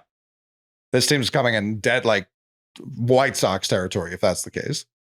Why don't you like Dick Fitz? It's not what I said, but I can give you reasons. You think he's better than Bayo? Don't jump ahead. Don't you jump ahead. Can I have one more thought on Tanner Houck? Yes. He did finally bring the 4-seamer into the start. We didn't see it during spring training, but he is trying the Brian Bayo plan of changing the eye level, offering something different. Trendsetter. Didn't really seem to do anything, but keep trying. Red Sox lose 4-1. First loss of the year. Yeah. March 29th at the Rangers. This is the 3rd game of the Major League season. Holy shit, Raffy. Another K on a heater. He's now 0 for 9 with 8 strikeouts at this point. Crushing it. Second line says, Casas does not look good. T? I don't disagree. He was kind of sitting there, and there were a couple bad calls. He got squeezed a little bit, but balls in the zone, not being aggressive enough. I think that's just ultimately what it is. Maybe trying to shoot a little bit earlier in some of these counts, but has not looked great so far. I don't disagree. I think that's a great way to phrase it, because people were jumping on me because I was like, Casas plays like he's had the ABS system since he was born. He plays like, oh, I'm going to be able to challenge this. The umps know my eye is so good, I'm going to get these calls. He never gets the call. Nope. But what you just said, I think is important. He's also putting himself in 2-strike counts that he doesn't need to be in. It feels like every time he goes up, he's down 0-2 before you even have a chance to think. And it's usually swing and miss on the first pitch. And you go back now and really all the way from when he came back from the rib injury, it's like a 32% K percentage. He can't be swinging and missing that much just for strikeouts in general. But when you have pitches in the zone, you need to do damage. I think you saw today, he started swinging at some of those first pitches in the zone. He just didn't do anything with them. But Cora says the same thing all the time. Casas needs to be more aggressive. He's definitely getting fucked on a few calls, but hey, you got to do something here. Start shooting on those first pitches, because that's what you did at the end of 2023 and it paid off. I can't even say he's getting like, I've seen these called strike my entire life. And I get he's staying in his zone, and I get he's right. Like people are talking to me like these pitchers are behind him and they're getting called strikes. Like these are all very borderline calls. I get he's sticking to his zone and he's not wrong, but when he's always getting rung up on it at a certain point, he is wrong. A strike zone and a 2-strike zone are completely different, and he acts like it's the same in every count. It's just not. Correct. He does not have a good 2-strike approach. Like he would rather, Tristan Casas would rather strike out looking on a borderline pitch and be right that it wasn't a strike than foul it off to stay up there and battle and get a better pitch that's more hittable for him. He would rather be like, yeah, he punched me out, but I was right. That was a ball. It was a fucking centimeter below the zone. I was right. Or like, would you rather fucking foul it off and then get hopefully a mistake pitch that you can launch into the seats or in the gap somewhere? Like that's really it. Like I don't have many complaints about Tristan Casas outside of the 2-strike approach and like the, I guess, aggressiveness with 2 strikes. I don't know. I feel like that's one of those things that I feel like you hear the older players talk about, and not that I'm like an old head baseball fan, but when you hear the older players talk about like guys don't have a 2-strike approach anymore, it's like they treat every pitch like it's like it's like they're see ball, hit ball. They're looking for something to drive instead of being like, all right, there's 2 strikes here, shorten up your swing, choke up on the bat, try and put the ball in play, try and foul one off here. It's just like, no, I thought that was a ball. It's like, well, it wasn't. He called it a strike, so now you're out. It's been like this for Tristan his whole career. Like he's had this approach from the jump and been so set on, I know the zone so well. I don't doubt that Tristan cares, he might even care too much sometimes about his at-bats and how he approaches his at-bats and being so mental about everything. But when he has that approach and cares so much, you think he would make the adjustment to this and get better at protecting the plate on 2 strikes instead of just being like, nope, I know the zone better than the ump and I'm going to get him on this. Like the ABS system will be here soon enough, and I think he's going to be the quickest one to tap his helmet and prove that he's right. But like, I just don't like that he's in that current standing of, and he's been like this from the jump of, I know the zone better than the ump, and he's going to like get off on the fact that he struck out on a pitch that was technically a ball. It's like, great, man, that once again puts you in a bad position. He had 1 hit the whole series, and these at-bats are going to kill you. It weirdly makes him easier to pitch to with 2 strikes, because know if I'm just a centimeter off the plate, he will not swing. And I'm probably going to get it. Yeah. It's basically every time that's how you should approach his at-bats. Yeah, if you go back to when he was at his best in that second half of 2023, the K percentage was 23%. That's a massive difference between what we've seen now since he came back from the rib injury. And even before that, it was 10% increase. Yeah, and you go back even, to the beginning of last year before he got hurt, it was like 28%. So like it was right in that line where you get any worse, this is going to become a problem for you. And then when you're not being aggressive, that's immediately when you start to notice it, because it goes up a couple ticks, all of a sudden you're K'ing 30% of the time. And the hit tool, it's good. It's not great. I don't think he's ever going to be Mr. 320 or anything like that. It's more 260, 270. He's also got to thank Raffy, because he's 1 for 16. Raffy's 0 for with 12 Ks. Everyone. No, I know, but it's just like the top 4 of the lineup. So I did these stats real quick just because I was like, wait, they're all terrible, right? Jaron looks like he's an all-star still based off of these stats. 4 for 16 with 1 extra base hit. Rafael Devers, obviously we know 0 for 16, 12 Ks, no extra base hits. Bregman 4 for 17, no extra base hits. Casas 1 for 16, no extra base hits. Top 4 of the lineup hitting 138 with 1 extra base hit and 1 RBI off of a Devers walk. So it was about as bad a 4-game series. Oh, hell of a walk. Bad a 4-game series as they could have had. And Tristan should thank Raffy, because I think he'd be getting a lot more heat right now if Devers didn't have the worst start in the history of baseball. Yeah, there's a lot of guys that are dragging ass right now. It's basically like if you're not Wilyer Abreu or Kristian Campbell, maybe what's Bregman hitting? Whatever 4 to for his 17 credit, is, it's not awesome. He smoked some baseballs this series that found gloves. Agreed. It wasn't like he was just hitting dribblers. 235, but he's making good contact. Yeah, he had some loud outs. There was one with the bases loaded after, I believe it was this point right here.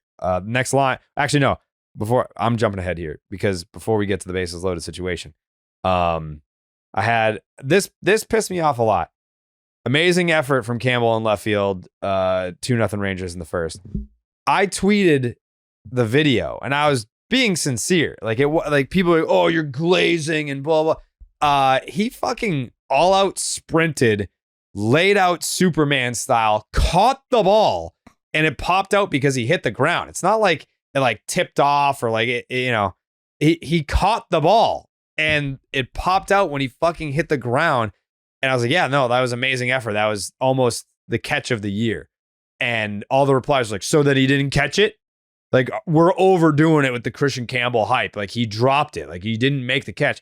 I understand he didn't make the catch, but it was still an outstanding effort. And I think the clip itself, if you were listening on the radio or you weren't watching the game at all, it's definitely a play that you would want to go back and see, at least to, appreciate the effort and the fact that he really did almost fucking catch that ball.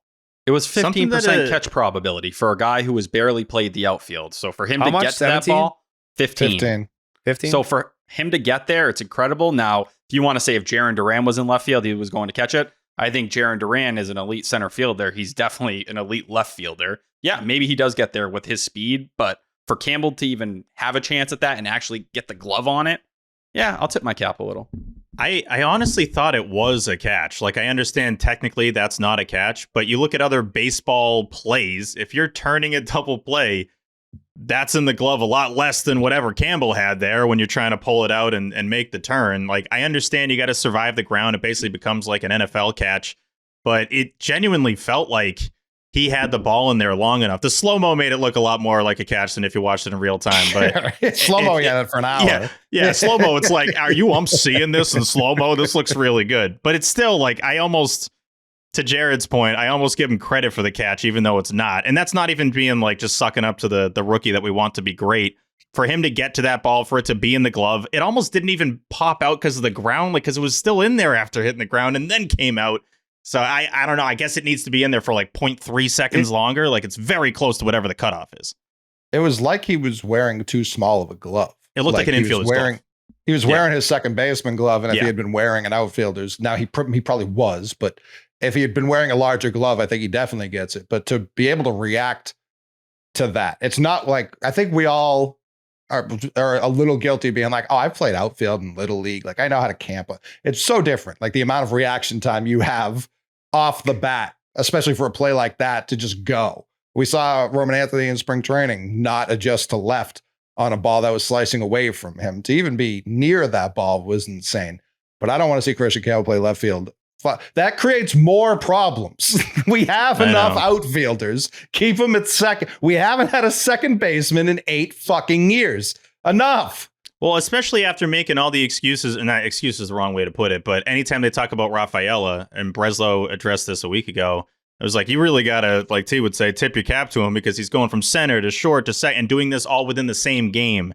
For Kristian Campbell, he's got enough going on by debuting in the major leagues. We don't need to be like changing his position mid-series. And you're talking about reaction times. What's my reaction time going to be to a ball like that when I've been playing second base for the last couple of games? And now I have to sprint to my left and dive and get a ball to save, a couple runs from scoring. But he was down on himself post game too. It's like, dude, you had no business even getting to that thing. So I guess that's the right approach to have. That's kind of how you want him to answer those questions. But Yeah. very close to a catch either way. I kind of thought it should have been, even though I do get by the letter of the law, it's not. I get by how dropping it, they didn't give him the catch. Yeah, I get by like how baseball rules go. It's a drop. But Coley, I'm telling you, if you look at the slow-mo, Coley, that thing is in the glove for a I think while. I immediately tweeted out like they should give him that one. Like he had it enough. Yeah. Bueller had his hands the up. end zone. Yeah, if he know. crossed the end zone, they're giving Right. him that catch. Yes. He didn't survive the ground, but it did feel like he had 2 feet caught down. it. I mean, I don't know. That thing should be It was a like catch. it was like the third ground though. Like the first 2 grounds survived. Third ground out. If he was like transferring it to his hand, they would give him that catch. Yeah. He survived a couple grounds. Like the body survived the ground. The initial ground on the glove was survived. And he basically lost the ball at the literal last split second he could have lost the ball. And that's why it wasn't a catch. And I do think I think it's the infielder glove. I think that's what it was, which is like, why is that? He was shouldn't be a wearing an thing. infielder glove. It It looks looks like small. it. We don't know that for sure. No, but don't it know that looked to be a like fact. his second base glove.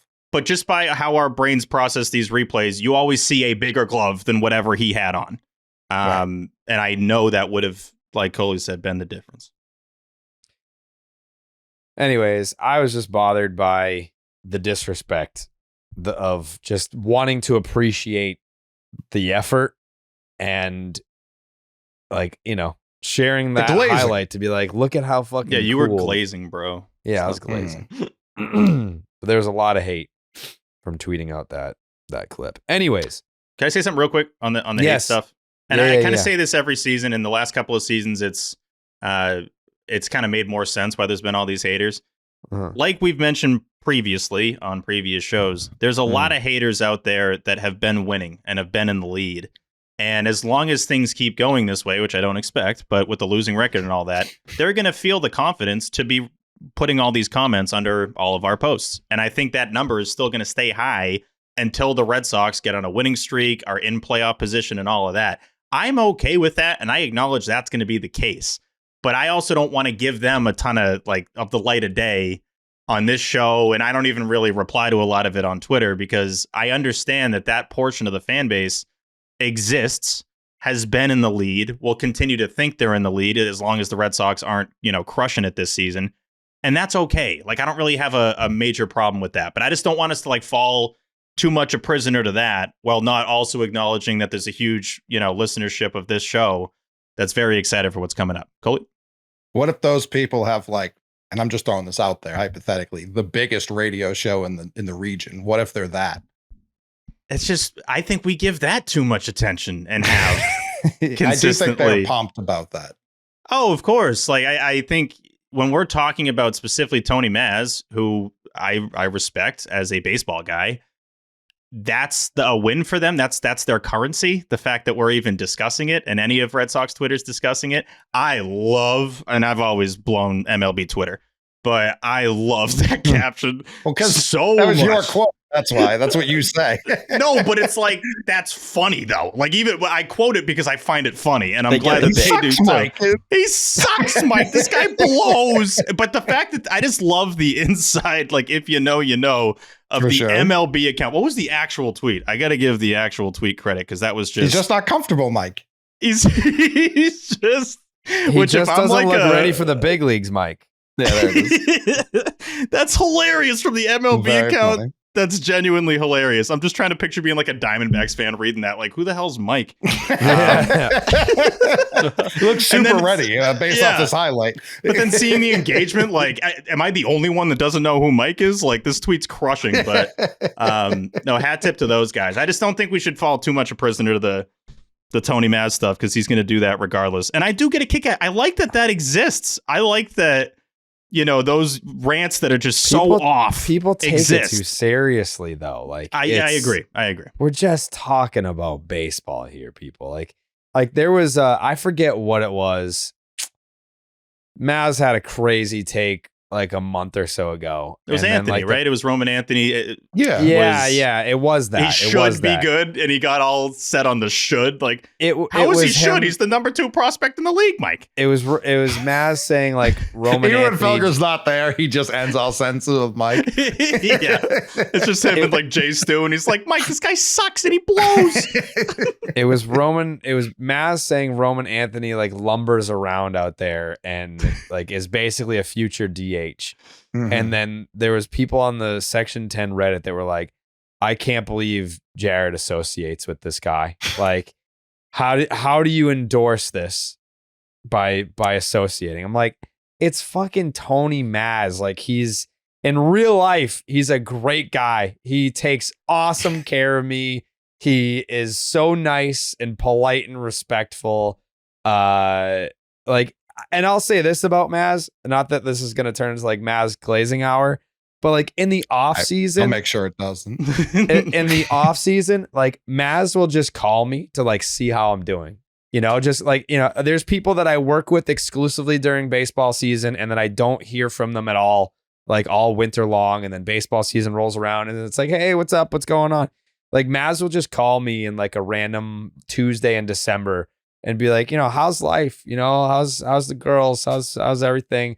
And yeah, like he's just a good guy. So like when people want to crush him for his baseball takes, crush him for his baseball takes. That's fine. Like I'll do the same. When I see him on Wednesday, I will absolutely be trolling him for his Kristian Campbell takes. Of course. But some people will take it far too personally with it. And it's like, I don't know why we're doing that. Or like coming at me being like, why do you associate with this? It's like, we're talking about baseball, people. Like, let's all come down. There's been a lot of actors over the years that have told stories about how people in public will like rip them or like call them out for how they are on a TV show. Just thinking that that's who they are as a person and whether they have like the villain role or whatever. And it's like, yeah, people literally think that's like who I am in real life. That's the thing with Tony Maz. It's like they're a reality show on there. Like what they do on there is not how they perceive everything in the normal world. The only thing that I'll zag with quickly, though, with Maz is that I don't remember his baseball takes being like this before, though. I don't remember it being this kind of out of left field, pun intended. Like I think it's a little crazy. Lost Brady.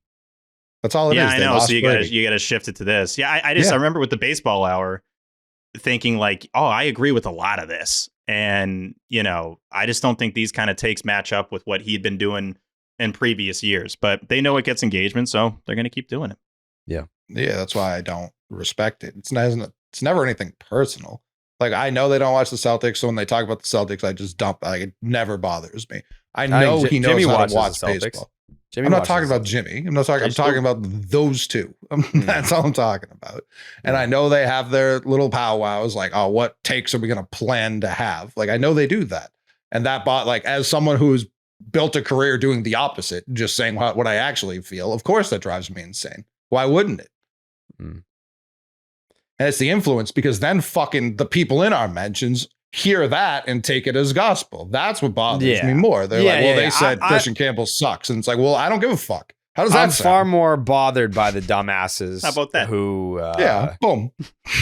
Who take Felger's word, especially in a fucking baseball conversation. If you take Felger's word as gospel and then you try to come at me with that shit, get the fuck out of here. Does that crowd exist? That crowd exists? Yeah, dude. Last time I went on, they were like, Felger owned you. I'm like, no, we didn't.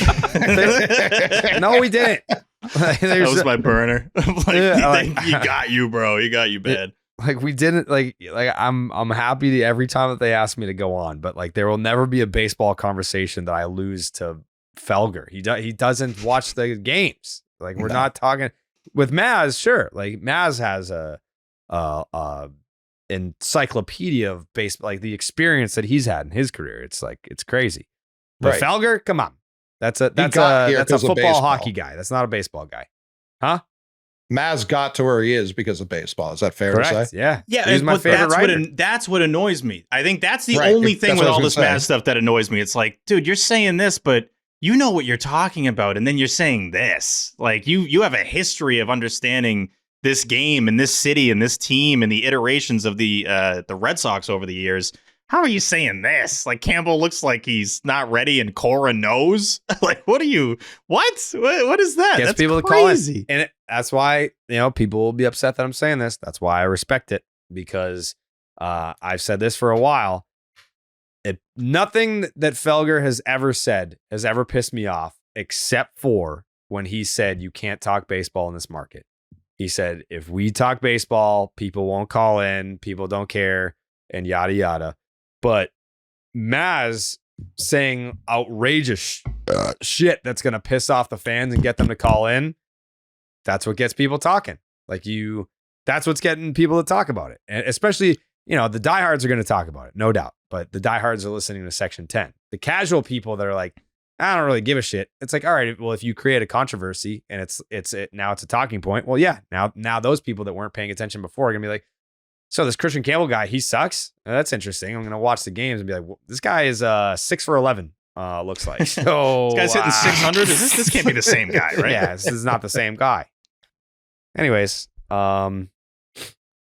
next line here says, walking Raffy with the bases loaded like a dumbass. 2-1. Texas Rangers lead in the second inning. Next line here says, Walker Buehler's sweeper looks crispy. T, do you got any numbers on the Walker Buehler sweeper? Definitely the usage is way up. 20% last year. That was the second most pitch he threw in this start. It was cutter, sweeper, changeup. Last year, his 3 primary pitches were fastball, cutter, knuckle curve. So he's already reworking the entire arsenal, and that's what he's been saying. He's like, I'm more of a pitcher than I've ever been. The stuff may not be what it once was, but I think we're going to see a lot more leaning on the sweeper than the knuckle curve like a year ago. So it's going to be more east-west than maybe north-south. I like that. Talk dirty to me, T. It should also make you, when you look at the numbers here, I know it wasn't the greatest start, and you may say, well, you were hard on Houck, right? Well, clearly Buehler's reworking the arsenal here, right? What Houck's doing is a continuation of the second half last year. Buehler's trying to advance to the next stage of his career. Mm-hmm. Right. Mm-hmm. Right. Next line here says, catcher's interference, get fucked on the Narvaez back pick in the third. Put a star next to that. I've got a take. Hit me with it. He should be the starter. Narvaez is my QB1. That's my take. Even more so than that, because I think me and T both got to that point the day he was acquired. Please, I got clowned. Jared, you made fun of me for knowing who Carlos Narvaez was. You were like, who is this fraud? I didn't call him a fraud. But, yeah. I did not. I did not. Gotta be specific. Gotta be specific. I don't remember that. I won't let you put words in my mouth. I probably said, at that point, I think we were hot on the Bregman trail, and bringing in Carlos Narvaez isn't getting my dick hard, but it's getting my dick hard during the season now. I'm a fan. I'm a Carlos Narvaez guy. So my take's even a step further than being a QB1 Narvaez guy. As bad as Devers and Casas and everyone who wasn't Willier and Campbell, nothing made me more upset than watching Connor Wong dig into the box this weekend. Like every time he came up, and he drove in a run, which other people can't even say. But up until that point, it was just wet fart. Like his walk-up song should just be that loud, wet fart we played during the Queef segment. Like that's what his walk-up song should just be. Just that was the middle of your lineup for a majority of last year too. It was ride Connor Wong, but the fact that they put him 8th on opening day was very telling. I mean, isn't it the case with Connor Wong that it's always a 2-out at bat too? It is always a guy on second with 2 outs. There's a guy in runner in scoring position. And the thing that sucks, I like Connor Wong. Connor Wong's a super nice dude. It seems like he's got no enemies, really. It's just, as a person, clearly as a player he does, but it's always 2 outs and either a ground out to left or, swing and a pop-up. This one's going to be caught every time. Now batting number 12, the catcher, Connor Wong.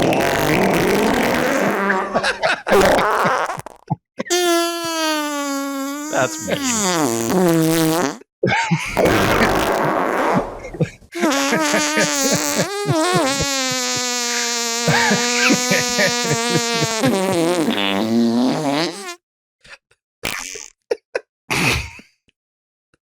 Anytime we do that, I'm always thinking of the person in their car that's like a stoplight. Not me. That's Connor Wong. I didn't do it. The umpire just puts his mask back on. Play ball. Yeah. That's a unique walk up, but here we go. I've been very hard on Wong's defense. The arm has looked good this spring. He is throwing guys out again like he did 2 years ago. I will give him that. Blocking, framing, no. I need an inning ender stat, the IE stat. I want to know who ends the most innings, like who grounds out, flies out with 2 outs the most. Because I think Connor Wong is in the first percentile, 99th, whatever you want to call it, the number 1 percentile of that in baseball. It happens so much. And I'm looking at his stats. I couldn't believe it. Up until the end of July last year, he was hitting 300. I'm like, he was raking. What? He was raking. I just have no memory of that at all because all I picture with him at the plate is what happens every single time with 2 outs.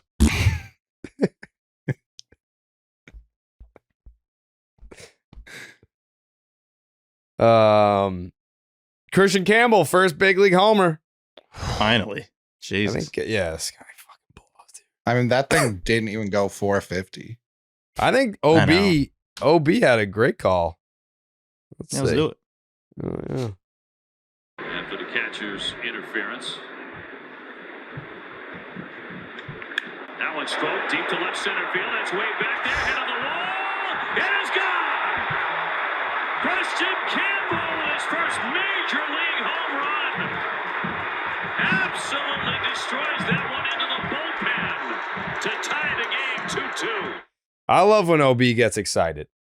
And I know he's not the type to get excited about everything, but when the moment calls for it, he has some very exciting calls, and that was one of them. And it was worth it. It was worthy of it. Kristian Campbell's first big league home run tied at 2-2 in the 4th inning. Nice little star next to that one.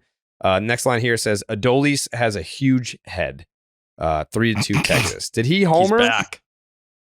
Was that a home run? Yeah. Yes. Yeah, I'm pretty sure. Huge 4th head. inning. Yes. 3-2 Texas in the 4th. Red Sox got small balled, bunt single, stolen base, RBI single, made it 4-2 in the 5th. Walker Buehler's final line, 4 1/3, 7 hits, 4 earned, didn't walk anybody, only 3 strikeouts, the 1 home run to Adolis, got the L. What do we got on Walker Buehler here, T? Yeah, no, I think that was really the big thing. It wasn't a ton of whiffs. He didn't walk anyone, which was nice. 0 walks on that I just front, said that. But yeah, it's just the Arsenal change. I think that's the biggest thing with where Walker Buehler is right now. Give him a little time to try these new things out before you immediately say he was a bust or he sucks, because what he looks like 3 or 4 starts in might be a lot different than this first start. Because he had a good spring. It wasn't like he looked awful, and leading now with a cutter instead of a 4-seam fastball, that is a big difference. And if bum-ass Campbell catches that ball, the Red Sox win this game. Correct. Yeah. Friggin' infielder's glove in the outfield. Wake up, buddy. Yeah. Pathetic. Red Sox were 1 for 12 with runners in scoring position in this game. Next line here says, right down the dick for Daffy. Right down the dick for Raffy. Daffy Duck completely whiffs on a Daffy fastball Duck down the middle. Cannot make contact. I believe this was right down the dick looking. So now he's 0 for 11 with 9 strikeouts at this point. Next line says, Team Narvaez, RBI single, makes it 4-3 in the 8th.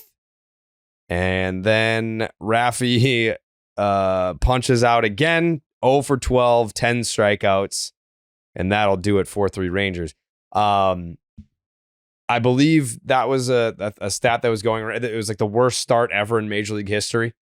Yeah. Most strikeouts First time that's through 3 ever games. happened. Yeah. 10 Ks through 3 games. And the major leagues have been around for a while, Jared. A long time. There's been so shocked. many people. So many. Think of like the Pat Lights of the world that made it to the big leagues for like, I don't know. In Raffy's defense, I think Pat Light would have had the same line if he got that amount of at-bats. Maybe. But, I don't know. He's big. Yeah. Like maybe he puts the ball in play. By the way, happy birthday, Pat Light. Mm-hmm. His birthday, I think, yesterday. Pat Light, happy birthday. Love Pat Light. Happy birthday, Alex Bregman. His birthday is today. Yeah, Alex. 31. Hey, Alex. Yep, 31 years old. But yeah, think of how many look that up, T. 20,798. I had it ready. Say that again. There have been 20,798 MLB players ever, and this is the first time that one of those players struck out 10 times in the first 3 games. So the worst start ever in Major League history. Over 20,000 men. 20,000 have attempted to be this bad. Only Rafael Devers has succeeded. When I saw that stat, I swear I was looking for more words. I thought that there were another line or another qualifier. It's like, nope, that's just the most worst strikeouts ever. in the first 3 games ever. It's not like when it was in March in Texas and the temp was over 70. It's like, no, just I was like, ever. Stanton had to have done this. Or like, Yeah, he would Mark have been someone I Reynolds thought. had to have done this. So many Chris shitty Davis. Chris Young. Chris Davis. Remember when he was like 0 for 95? Yeah. He broke that at Fenway, which sucked. But yeah, I he had remember I a was crazy there. stretch. Yeah. Yeah. Crazy. I believe it was Rick Porcello that he gave up the hit. Was it? You know that? Believe so. Anyways, that's a wrap on that. Then the finale, which was today. I know people hate silver linings, but I'm going to do it anyway because there is a such thing as, you know, a coping silver lining. Like with Devers, it's like, well, you know, like they keep saying on the broadcast, like he's 0 for 20 with 19 strikeouts. And they're like, well, at least he's swinging at strikes. It's like that. That's a coping silver lining. But when I say that the Red Sox in this series, they were in every game, that to me counts for something. Like they're not getting their doors blown off. They're losing 3-2. They're losing 4-1. They're losing 4-3. Like they're not getting their fucking dicks kicked in. And the reason why they're losing will ultimately be their greatest strength at some point, that being their offense. Like they're just not getting the big hit. So bullpen, fine. Rotation, fine. It's literally just been that the guys that are eventually going to hit, they're going to hit. So if this is what the pitching staff looks like and the defense and everything else, Red Sox are going to be just fine. And call me, you know, someone that's coping all you want. I genuinely believe that, and I'm probably going to be right. You got Game 12 2. scoreless innings from the bullpen. And you made 1 error in a 4-game series. How many times did that happen last year? That was so What was the rare. error? What was the And error? it was Carlos Narvaez on a catcher's interference. Oh, and then he yeah. Oh. darted the That guy doesn't even at first count. base. So no errors. No errors. Just No erased errors. him. That doesn't count. The only game that I was like, that just sucked. No redeeming silver linings, anything, was game 2 because they weren't even getting guys in scoring position. They just They did lost. nothing. Games 3 and 4, they had ducks on the pond. To your point, like the first, you can't take too much from the first series. But if you're telling me they're gonna have 12 to 15 guys in scoring position throughout the course of a game, they're going to start scoring a ton of runs just by happenstance. Like that's going to happen. So I don't know. I'm not like pumped that they lost 3 out of the first 4, but I see those last 2 games going very differently as the season progresses. And you alluded to it, but like not all close games are created equal. The fact that they're losing close games and the bullpen gives up nothing, love that. Like that's, if you can repeat that as the season goes on, then they should be fine. But with the Red Sox roster right now and with the hopes around this team that not only the fan base has, but people outside of Boston have, and expectations for a World Series run, you're going to have to win close games. Like this is going to have to be part of your DNA as the season goes on. So I don't know. The only reason I'm not super pissed overall is because I think the Rangers are going to be really good and potentially come out of the American League. So losing 3 out of 4 to them is fine. But the Orioles also aren't bad either. So now you got to win a series there and come back home not with a losing record. That's all I'm hoping for. Well, you'd have to sweep, actually. To come back without a losing record, I guess, right? That's fine. Yeah, just sweep. Just do that. It's White Sox after Cardinals, right? Mm-hmm.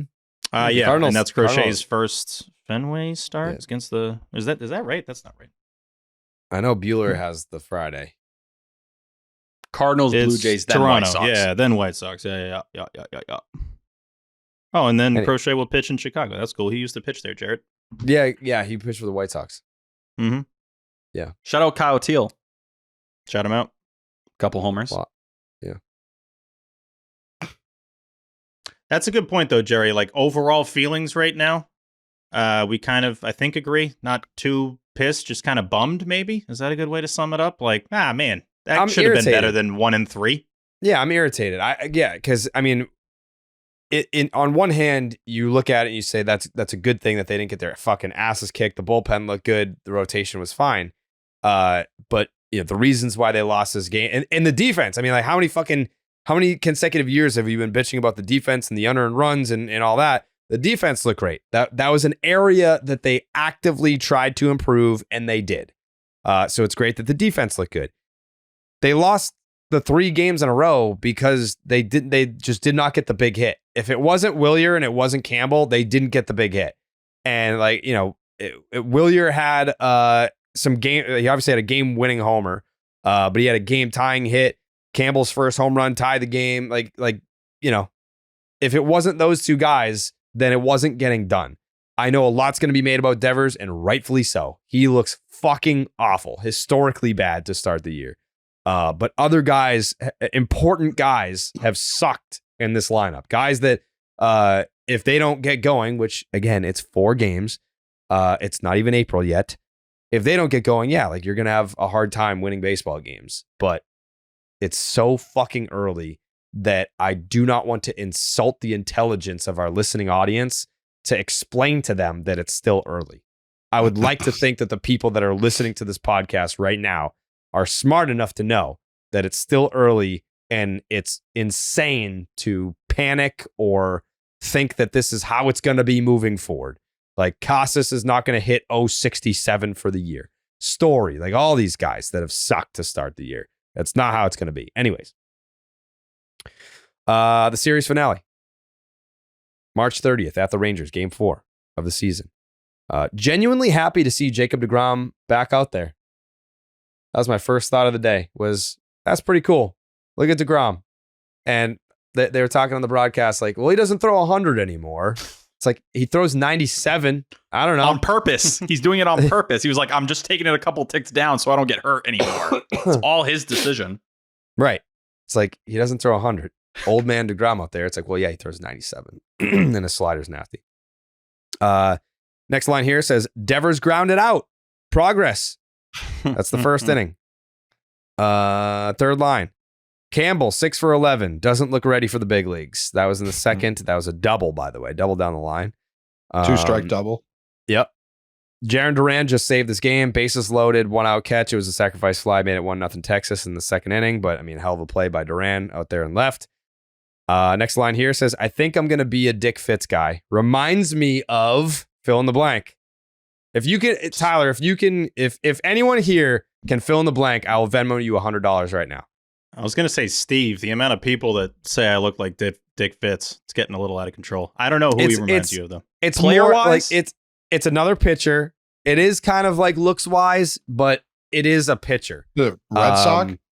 No, never pitched for the Red Sox. Oh, wow. Pitched probably. I'll even give you guys the years. If you can get this, $100. You get one guess though. Sure, that's fair. He pitched from 1998 to 2009. Starter? Yep.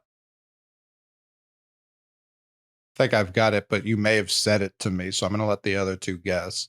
Okay. I think I'm going to be a Dick Fitz guy. Reminds me of blank. A Red Sox pitcher? No, never pitched for the Red Sox. Oh, okay. Jake? For Randy $100. Johnson. Not Randy Johnson. Randy Johnson. Close. Righty Randy is what they've been calling him. Close. It's either him or Maddox. I don't know. It was a tough call. T? I don't T? know. I don't even think I don't For think $100. Yes. Do can you come back it to for me? Martha. Huh? Can you come back to me? Steve. My original answer got killed. For $100. I'm trying to, and you're saying it's based off of looks and also what delivery, or Just who he reminds me of. because initially, and this might be disrespectful, I was going to say Bobby Jenks, but that's not the answer. I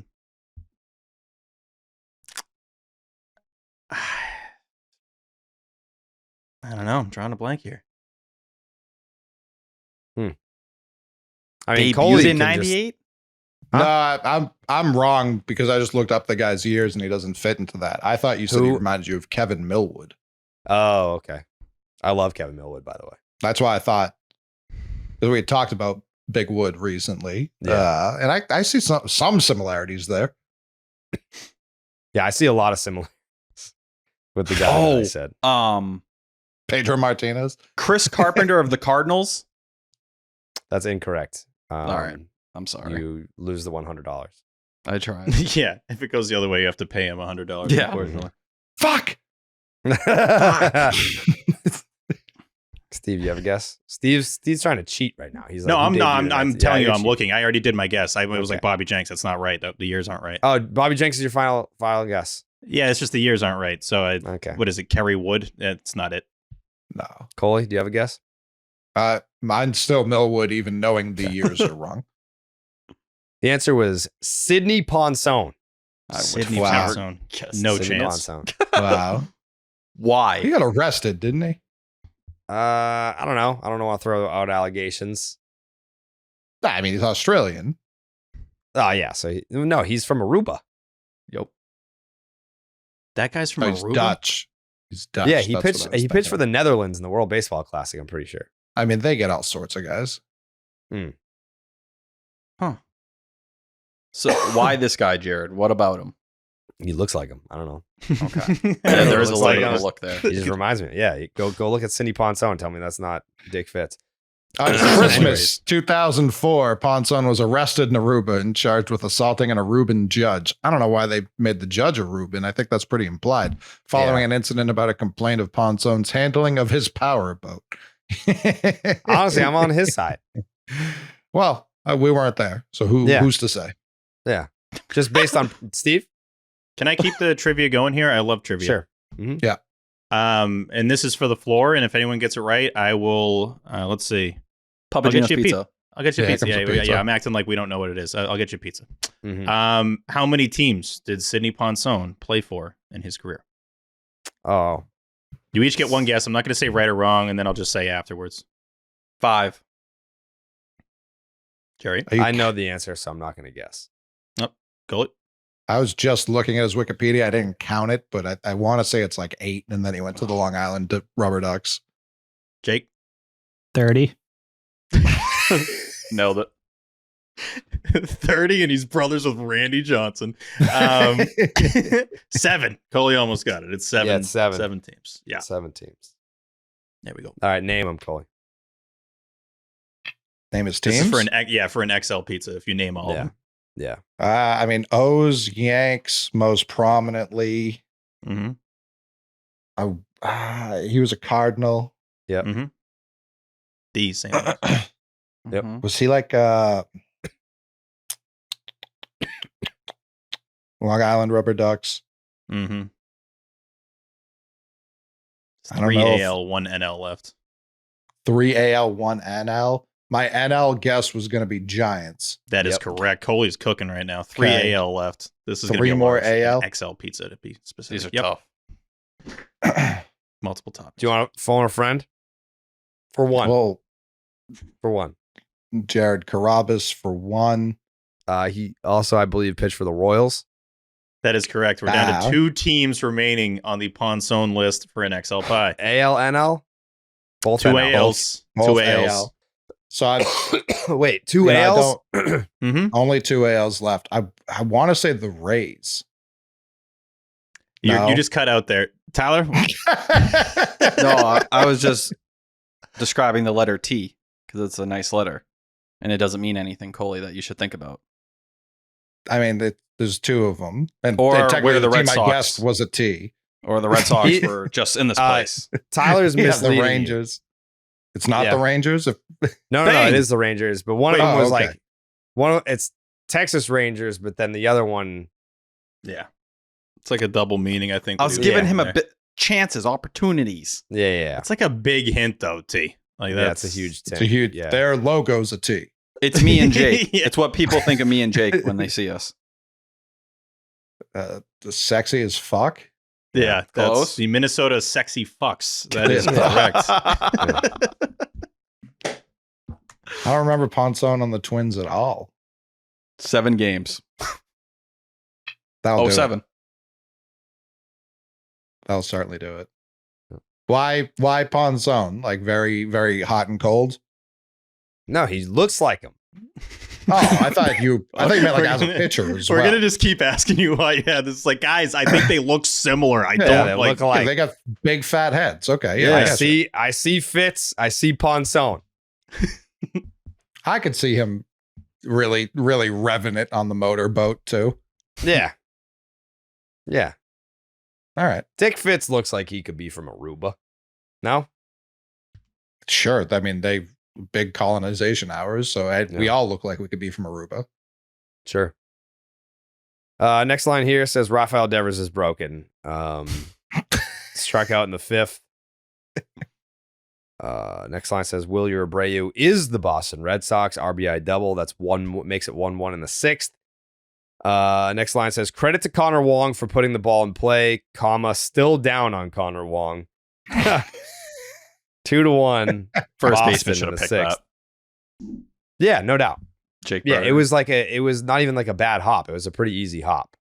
They So, showed yeah. the replay. It looked even worse than it was live. It's like, that's one of the easiest picks of all time. And then Like I realized this- he looks exactly like Morgan Wallen. If we're playing the look-alike game, he looks like a fat Morgan Wallen. Jerry? This line is basically Jake Burger. just saying like, congrats for not striking out. Yeah. Like Basically. you put the ball in play, and putting the ball in play, you make things happen, whatever. But I mean, he absolutely should have been out. You know what sucks with Connor Wong is I don't What? want to be like negative about Connor Wong. He seems like a very nice boy, and I just hate that he sucks. Like in big at bats, he's just not good, and It's it's 'cause consistently everyone- a thing. We had all accepted that Kyle Teal was going to take over sooner rather than later. So now the reality that we have to live with his defense moving forward is it's a hard pill to swallow. It's also why they should be looking for any trades. If anyone wants, Sean Murphy over the offseason, I know he's hurt again right now, but I'd be willing to take that phone call. Take that call, T. Give me some elite defense with some offensive upside. We have Narvaez. I love him. And it's Baby also just like Vasquez. there were some decent, 2-year catchers available this winter, and they just weren't, and they weren't expensive. Like Higashioka got I way was about less. to say, he was sitting right there. Then- We just played him. He was projected to get. I feel like he'd rake at Fenway for a year or two. So yeah, I get getting Narvaez. That was a good move. Objective. I think we all agree. Good, but yeah, even like Darnode went so early to the Angels. I know a lot of people were high on him. Just very strange that they were just okay with this. Yeah. Anyways, Langford Oppo Taco 2-2 in the 6th. Another big head of Dolly's home run 3-2 Texas in the 6th. Tank. Walking Raffy with 2 strikes is crazy. That's in the 9th. Big time kicking the balls loss. Rangers 3, Red Sox 2, and it's an L. Me and Coley were kind of talking about it before the show, but did you guys have a problem with Fitz going out there for the 6th inning when you had Whitlock fully ready to go along with Slayton and Chapman? How many was it? 12 straight guys retired at that Yeah. point. I mean, he was And he was only at 59 cooking. pitches. Yeah, I he's had cooking. no problem with it. Yeah, The let him Houck one I cook. had a problem with earlier in the series, not this one. For me, it was a lot of loud outs against the top of the order. Dick Fitz had 4 Ks. They were all against the bottom of the order, and specifically half of them were against a guy who did not make the Rangers. He was only there because both of their third basemen got hurt this series. That's the only reason he was even playing. So he had 2 Ks against major leaguers.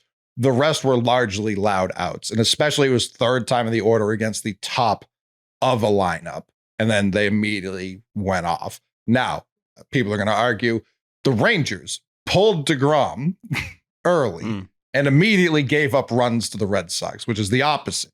So I can understand both sides of it. However, Dick Fitz is also not supposed to be on the Red Sox right now. I think you got a gift getting through those 5 innings. I don't really care about his pitch count, this, that, or the third. I thought it was time to pull him. People disagreed. It's also the fact that you have the off day after tomorrow. So if you empty out the bullpen today, say Whitlock throws his 2 and he's not available tomorrow, you only have Slayton and Chapman tomorrow. Okay, well, you're going to get a chance to reset the bullpen the next day. There's a series split on the line. There was a chance to kind of go for it and push. Cora probably looks at it and says, well, I thought the offense was going to eventually wake up or do something. I tell you, looking at Devers and Casas right now, it doesn't look like they're anywhere close to hitting a baseball, at least 4 today. No. And they were really aggressive with Crochet. Like, obviously, Crochet was at 88 pitches, but that's your ace. They knew, hey, Whitlock, Chapman, Slayton, the game is ours. I would have liked to see that play out one more time. And even they bring in, who's the first fucking guy they signed this year? Justin Wilson. He's been nails. Like, we can't act like we have only 3 relievers. That's also incorrect. Like, use your guys. It just, to me, like, Whitlock threw 23 pitches on Thursday. It's Sunday. Like, he should be able to go. If you wanted to give him one day, I'd understand, but he had a chance. I can understand being worried about the Newcomb start tomorrow for sure, but that's also tomorrow's issue. It's not today's issue. Today was a winnable game. I've had people, Fitz finished 6 innings, 3 earned. Like, you'll take that, no doubt. That's not what I'm talking about. I'm talking about the situation. He had a chance to get out of there with a win, let alone a decent start. And at the end of the day, it's the offense. The offense needs to be better. We all comes get down that. to the lineup. For sure. That's 1,000%. But, you're trying to manage based on how they're looking right now. If we have 7 runs, I trot him out there 2 more innings. Like, completely different. That wasn't the case.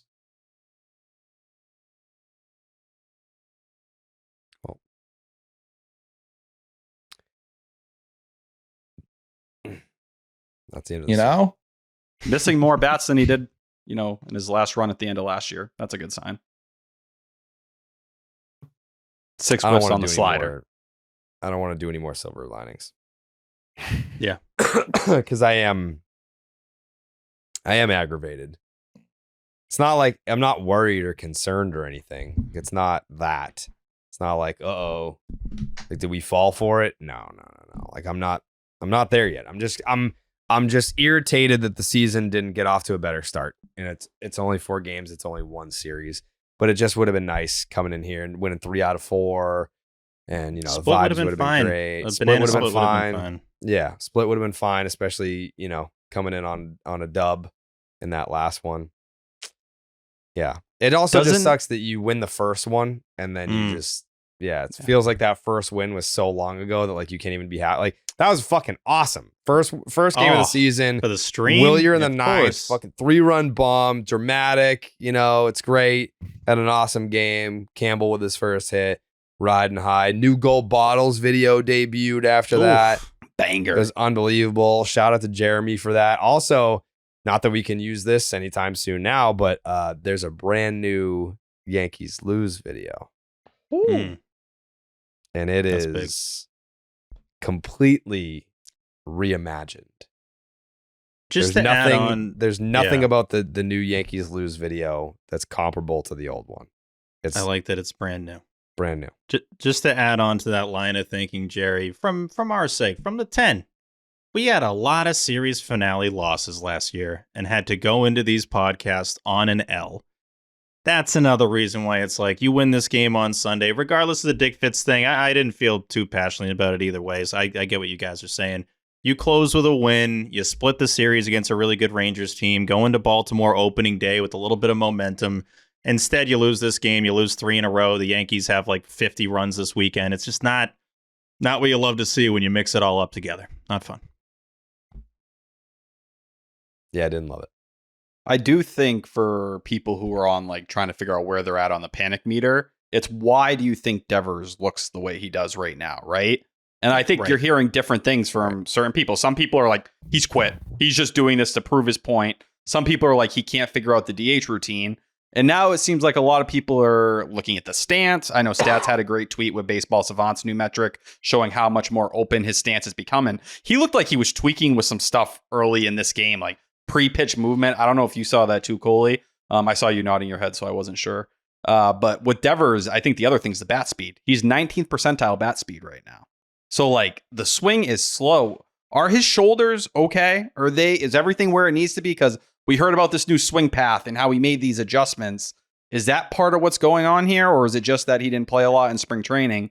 I don't know. Striking out at this clip, I don't care. Abreu. I don't want to hear that. Wilyer Abreu barely played any spring training games, and he lost 20 pounds from illness, and he's the best fucking hitter on the team. They were taking at bats on the backfields. That's why that one bothers me. They're all swinging. We saw him hit a homer off Walker Buehler a week ago or 2 weeks ago, whatever it was. Like, we've seen Devers hitting on the backfields. To see him now not be able to make contact this frequently, it worries me that there is something potentially wrong there. It's more than just figuring out the DH routine. But he said he was going to call JD and David, and maybe they'll talk and figure out something. But it's not like he's negative on the bench. What are they going to say that's going to make him? They're going to say hit the ball instead of striking out. Yeah. People go about it differently, right? Like JD spent all his time in the cage, right? That was his thing. He'd go down there and he was just immediately working. Like, I feel like we've seen Devers just sitting in the dugout. I don't want to say I know, but at least when they turn the camera, Devers is always talking to someone or, talking through things, looking at the iPad. I think where you are on that issue is where your level of panic is.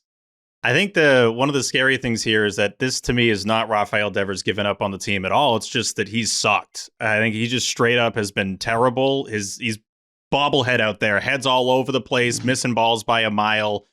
We mentioned it earlier. Anytime that 20,000 players haven't done something that you've done and it's a bad stat, not a great way to start the season. I know we talked, in past episodes of the season doesn't really get going until whatever, May, June, get into all that. I'm going to judge you based on game 1 to 162. So we're in that you can be critiqued territory right now. I understand we're only 2% through the season so far, but going 0 for 16 with 12 Ks, regardless of if the DH thing is a tough transition for him, and I'll give him a little bit of leeway there, but you can't go 0 for 16 and 75% of your ABs are strikeouts. Like, that's... Sure can. We just saw it. You can, but you can't do that without us expecting to have some kind of reaction of like, geez, he's really...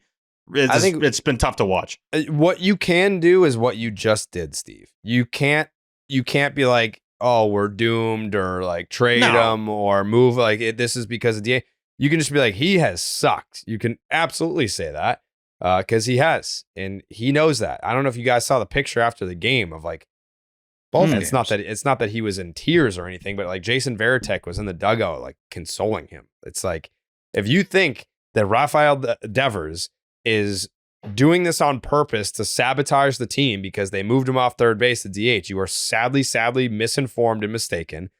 He's not doing this on purpose. He obviously wants to succeed. He wants to hit the baseball, and he's just not right now. Is it concerning? Like, is that a word that you would use, Tyler? Are you concerned because now like you're bringing in the data of like bat speed? Now it's like, all right, is this an injury thing? But the one thing we can conclude, it's not sabotage. We can throw out the tinfoil hats on that one. He's not doing this on purpose as a protest to getting moved to designated hitter. What I have found interesting recently is, having these players, because this is such a big topic, not just in Boston, but throughout the league. Devers moving from third base to DH, and, is he too old? Is he too young? Blah, blah, blah. It's a matter of preference. It's a matter of the personality, because Jim Rice was on the post game, and I forget who asked him. I think it was either Papelbon or TC. Hey, when you move from left field to DH, like, was it hard for you? And he was like, not at all. Like, what about the routine of like? Yeah, they were like, what about the routine of being in the field every day to DH? He's like, not at all. It's just you go out there and you hit. That's what you do. That's what you do, baby. Also, Devers had 20 games at DH before this season. I know, obviously, he's learning something new, and he didn't absolutely smack the ball, but it was over 800 OPS. It wasn't like he started DHing and he was like, I don't know how to hit anymore. So that's when the other stuff comes in, and you look at what was happening before he got shut down last year and like how often he was striking out. In his final 3 games before getting shut down, it was 3 strikeouts, 3 strikeouts, 3 strikeouts, and then 2 strikeouts the game before that. So when you're talking about Raffy piling up strikeouts like that, that's why they shut him down. And then how the offseason went and how they handled it over spring training, it was definitely a little bit weird. He didn't swing a bat once all winter. He showed up to Fort Myers and then picked up a bat for the first time.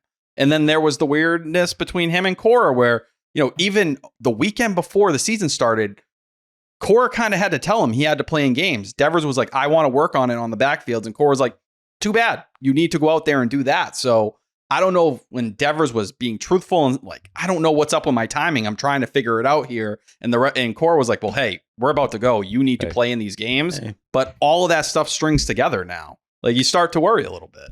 One of the things that drives me nuts was some of the critique that that Devers is getting right now. Outside of just, he sucked. Like, he's been very, very bad. Is people will present it as if it's like a foregone conclusion and all right, that's how I'm going to view him for the season. Like, he's out of shape, so he's just going to be out of shape and look fat and terrible forever. It's like, I'll give you that. He doesn't look great. I clearly think I can judge that he's probably not mentally fully there right now and didn't enter the season all 100% and ready to go and, with guns a-blazing. Like, that's not the case either. Is this a historically bad start? Of course, but I say all that, and then we'll still not be surprised if he has a 30-100 season. Like, that could easily happen as we go along here, but we're going to be watching this closer than we have before, because I was looking at some of his past starts, and again, this is stupid. Even looking this up, it reminds you how dumb it is to do this.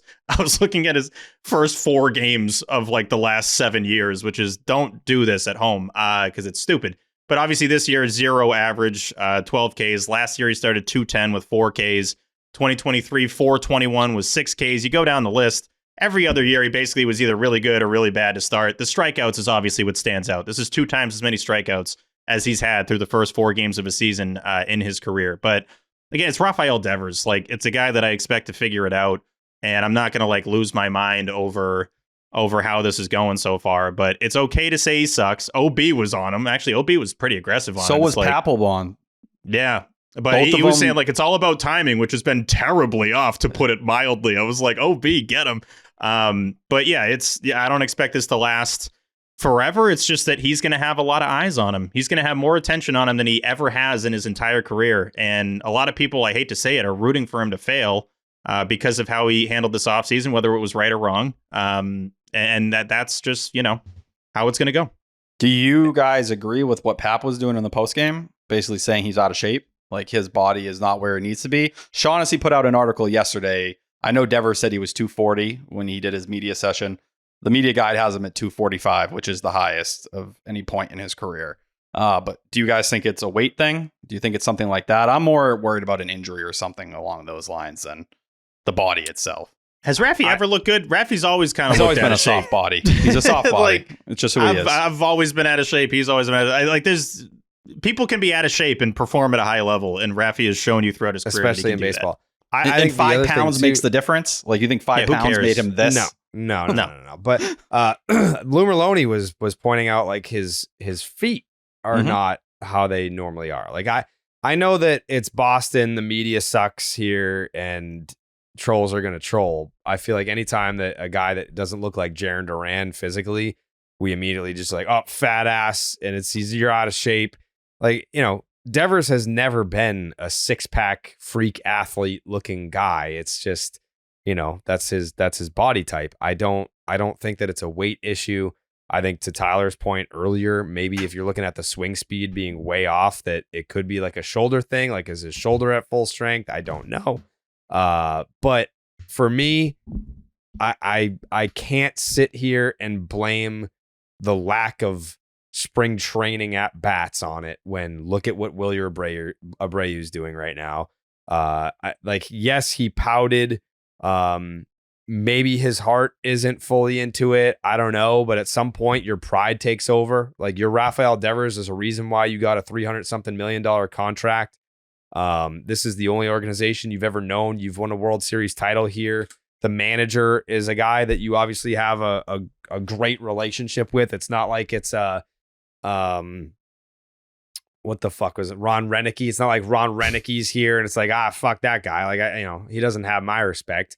But in talking to some guys, won't name names, and talking to some guys like in that Red Sox circle, would this be happening if a JD Martinez were still here, if a Xander Bogaerts were still here? And the general consensus is no. Like, he needs that person that's going to put their arm around him. And that guy's not here, And it's Jason Varitek. Yeah, like, seriously, that's who it is right now. But yeah, he doesn't have that guy. Huh? Or is that ruined? Is Cora no longer able to be that after how this played out? It's just a different relationship. Yeah, it's different. Yeah. As like a hitting coach type person? Is that what you're referring to? No, like a teammate. No, a teammate. a teammate. Xander was his big brother. It wasn't a teammate. Yeah. Yeah. They still, I mean, I know you put it out, like they still are like, who's your best friend in baseball on opposite sides of the planet? They're like, that's where my heart is. That's my string attached over there. Like that's dumb. Dumb that they didn't consider that when they paid Devers. Like that, they shouldn't have paid him if they weren't going to pay Xander. There's a fair case to be made that if he was just playing third base this year, let's just say hypothetically the Bregman thing doesn't happen, and he's going into this year kind of how he did every season, that he's not starting 0 for 16 with 12 strikeouts and the last one in the dugout sitting there wondering what his life is right now. But, we live in the present, and he's known for a little while now he's going to be the DH. And whether he protested and didn't want to go to Mexico and all that other stuff, like, you're going to have to live with that and kind of deal with the consequences, which is a lot of people are now going to be pissed off at you, especially if you keep going at this rate. But as it is right now, Jerry, you led the show with this. We're a series into the season, so it's not anything to be like too pissed off about. But if he shows up at Fenway Park for opening day and has 0 hits and like 18 strikeouts, that's going to be a interesting reaction from the fan base at that point. Is it crazy that even when he came to the plate in the 9th inning with the game on the line, I still expect him to just launch a ball fucking 480? I didn't, actually. I thought he was going to strike out. I really did. Just with how this has gone. I mean, this is a legendarily bad start. So yes, but I think it's, at this point, or when we were watching the game today, it was game 4. So he had like a shit, because even like today, like he put the ball in play and he worked a walk, whatever. Like he had a shit first 3 games. And then today, it's like, okay, like we're seeing some progress. And I think, through the first 2 games, when it was whatever it was, 0 for 9 with 8 strikeouts, I was like, okay, this sucks, but it's only 2 games. Then it became 3 games, and you got fucking Bob Nightingale tweeting out the historical perspective that it's the worst start of any player in That's when I started feeling better about him, when Bob got in the mix. Yeah. But then game 4, he puts the ball in play, he works the walk, and in the 9th inning of a 1-run ball game, I believe, was there a guy on? Yeah, it was Durant at second. Durant was double to keep the game alive. Yeah. His first extra base hit of this season. I thought Raffy was going to come through there. I thought Raffy was going to come through there. And I know like the broadcast was trying to will it into existence when he like fouled off a pitch and they were like, man, that was a good foul. I mean, there's times with Millar where it's like, well, if he'd have squared that up and hit a homer, that would have been a home run. It's like, I know, Kev, like that is true, but I don't know. Yeah, I was doing the math at the start of the inning. I got to say, like, I'm like, if anyone gets on, then Devers is going to be up with 2 outs and potentially striking out to end the series, which almost felt like that just would have perfectly summed up how the series went. So him getting on actually surprised me. I was surprised that he ended up getting on. Call it. That did happen to someone, and no one cares, which I find interesting. Bregman? 3 very non-competitive bad AB. We should acknowledge that was a really bad at bat to close the game. Jay Stu was like, "Can I get a replay on the last one?" Which is fair. Bregman may have checked it, but against like a dog shit, he probably did against a dog shit closer like that was a very uncompetitive at bat. Yeah. Everything's become to scale, right? It's like if you have 4 hits, then we're looking at you like this guy's raking right now. 4 for 17 in the top 4 of the Sox lineup. Wow. But absolutely. if Devers and Casas aren't combined for 1 for 32, I think we look at Bregman a little bit differently. It sucks that that's an actual number. That's not even like a dramatic number. They're 1 for 32. That's crazy. Is Devers the only one with an RBI of the top 4? Yeah, and it's a walk. That's baseball. Like it's a stupid sport. Is this the worst stretch? It's a stupid sport he's ever had in Texas? Not against the Rangers, just in Texas, because we've seen him go to Houston and they'll throw him dick high fastball after dick high fastball, and he doesn't hit him at all. And then he goes and sees Garrett Cole and he hits 9 home runs and he's fine. He obviously doesn't have that out this year, but we've seen him there's something in that state that he does not agree with. Hey, he avoided the All-Star game, right? Didn't go there last year, so maybe he's anti-Texas. This is on the table. What's his worst Houston stretch, T? It was 2021 when he had the entire fastball, like when they were just bullying him. Like it was almost unfair. They just kept throwing it over and over again. I just got to pull it up, the game logs. I think he's just behind. I know Jared's saying you can't say that because Willier was also behind, and it's fine. Kristian Campbell did not hit the ball well in spring training. He is not carrying that over into the regular season. We largely ignore spring training. Raffy didn't have one. I think he was probably pretty spiteful in spring training. I don't fault him for that. The Red Sox handled it poorly. He responded as poorly, which feels fair. And I think that's carried over to the start of the season. I think the most important thing that happened this series was he said after, was that game 2, T? He was just like, Yes. I'm the DH. We can stop talking about that. That's all I needed to hear from this series. I don't think he's like, yeah, it would be sick if I struck out every at bat. That'll show him. Like, I don't think that has ever crossed his mind. I think he's gone in. I think once the game started, he's been fine with it. You show him on the bench. He's joking with guys before the game. He's trying to get guys hyped up. All of that seems the same. I can't sit here and say, oh, it's a hard transition to play DH because people get mad at me when I say that very true thing, as if there's this storied history outside of the Boston Red Sox of teams with more than one DH that they have ever even liked, let alone loved. Well, it's a hard fucking position. That's we also where I'm at. got after opening day core basically telling you Devers is not playing the field. Like he is, you will not see him out there unless multiple people Not are there's a dead. fire. Will he play third base? Which Which once is again, fine, by the way. I'd rather he say that, right? You'd rather Correct. at this point he just say DH. Raffy says DH. Let's keep it moving. yeah. So his worst stretch against the Astros, he struck out 7 times in a 4-game series, but he still had a hit in 2 of the Not games. as worse. Not as bad.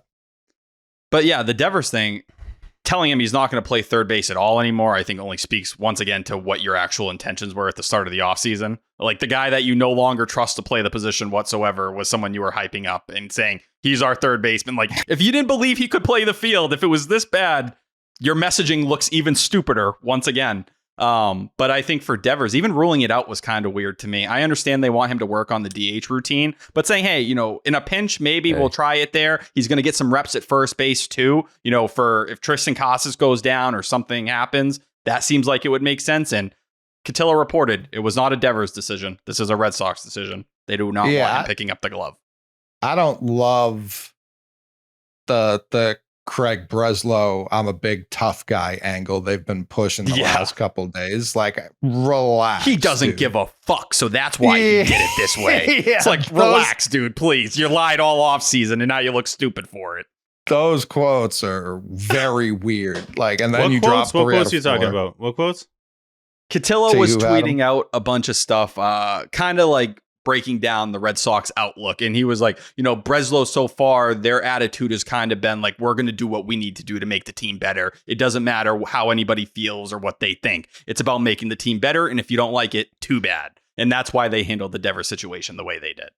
Yeah, it was very off-putting to be like, I run this shit. And it's like, we get it. Heim got called a pussy on the way out the door. You don't want that. Cool. He kind of like, Jared? I can't remember if it was in the episode that we watched together. It was? Yes. Okay. Again, not to give anything away. In the Netflix doc, Breslow addresses the team like in spring training, and he's obviously like a Yale nerd, and he sounds like a Yale nerd, and he like made some like joke being like, people think that the executives are, these nerds wearing khakis, and he's wearing khakis, looks down, he's like, oh shit. It's just, it's like you could tell that he like thought about that line like all morning in the shower. He's like, the fellas are going to love this. They're going to eat this up. Yeah. The fellas, they're going to love this line. And he forces a fuck That's in the middle what of I'm the saying. speech. Like I don't need him forcing the fucking and shit. Yeah. And it's like, if someone's swearing, I'm and it's one of you not their guys. thing. I'm a former player. I'm a former fucking player. yeah. It sounds like the LeBron Pat McAfee interview. That's what I'm picturing here. Like baseball, I love this shit. Yeah, This is my fucking shit. You'll watch that and you'll think of this segment and be like, yeah, they were right. That was a little forced. Yeah. And I get anything that. away from this episode, giving away nothing from this episode. But yeah. But he like I get it though. Like you want to connect with the players, and I'm sure a lot of the players in the room are being like, yeah, like we just went through the Heim Bloom experience, and he was a nerd, and you're also a nerd. But I mean, there's definitely guys that are in that room that are like, Craig Breslow played baseball. You know, like I'm sure he has to tell them. You know, like, yeah, I played. I won a World Series. You don't sound like it. You don't look like it. Like, he definitely does not look the part. Like, what's his name? The Rangers guy, Chris Young. Young, yeah. Like, he looks the part. He's like 6'10", right? Yeah. Yeah, he's a big boy. Massive. I used he to played play something where you were center in the NBA. Well, like, okay, That's with the Rockets. Yeah. It's also like, you look at like knowing baseball history, like Campbell, when they told him he was making the big league roster, and they're like, do you know the players from Georgia Tech that, you know, went to the big leagues or even were part of the Red Sox? He's like, Veritek, who's in the room, and then like he's sitting there and he doesn't really know. So like someone who was the last guy on the roster, like Breslow, there's no fucking chance in hell they know. I'm telling you, Alan Peralt was not pleased. He's like, you're trying to tell me you went to Georgia Tech and you don't know Nomar Garciaparra went to Georgia They Tech. gotta have pictures of him or something. That's what on I'm the saying. walls. It's like, you don't even need to like study the history books of the team. It's like, that's Nomar. He's got to be on the walls. It's only there a year, right? This is getting on Jake for not knowing Austin Powers. It's the same picture. It's the same thing. Why would he care? It's not even about caring. It's just like, Nomar. If you go to Georgia Tech, you got to know Nomar went there, right? Yeah. Like, wouldn't you think they have him up on the walls there? Have to. I'm sure he walked by his picture. I just don't know that he holds the prestige to someone who grew up in Georgia, even if it went to Tech, the same way like Jared and you care about Nomar. Like, I just don't think that resonates the same. It's going to be in our DNA just to be like, you don't care about Nomar as much as us. Like, what's friggin' wrong with you, 22-year-old? But yeah, if Tech wasn't standing there, he wasn't getting Tech. I know the videos. the video was tough. It wasn't. You guys had said what it was. I hadn't watched it yet because I was holding it off. I'm like, yeah, that's exactly how it was described. It's not a fun watch. It's not really a at all. comfy watch. Yeah. No. Campbell was like, yeah, I made the team sick. Yeah, I know. it's like I'm well aware. Everyone texted me congrats, so like I know I'm on the team. They everyone in the kept that world one knew in I the made holster. this team. I don't know if we need the I don't know. They've kind of lost the luster. These videos, the you made the team videos for like the best it guys ever. depends. Like Cam Boozer, when he gets told that those he's are going great. to the big Those are league, great. and it's like, oh my God, 31 years old, he retired, he became a carpenter, and he fucking almost died. But like, sorry, you got hit by a car. Yeah, he did get hit by a car. What was Gave that up a homer motion? the other day for the White Sox. Was that But, like- motion the car coming in and hitting him?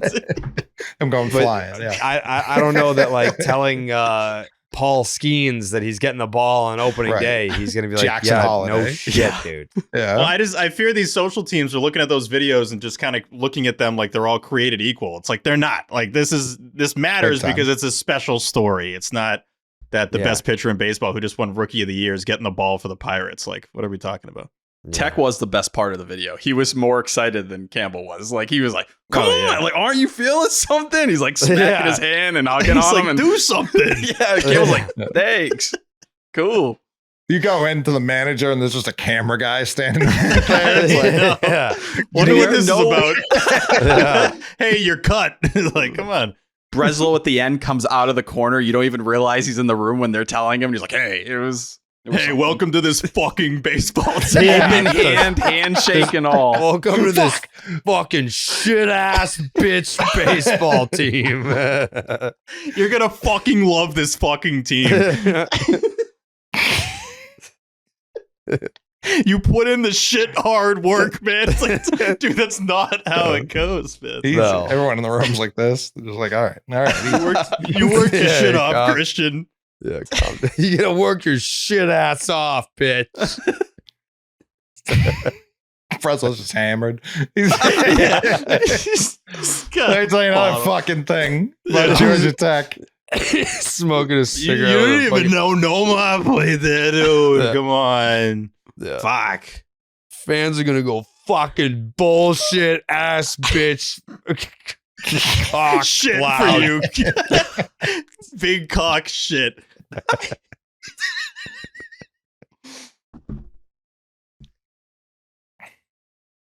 The fans are gonna go bullshit ass cock for you. He's like, I don't even want to be on this team anymore, man. This is weird. Catillo was like, I heard you guys are deep in extension talks. He's like, yeah, we tabled them. I asked for a trade, actually. Yeah.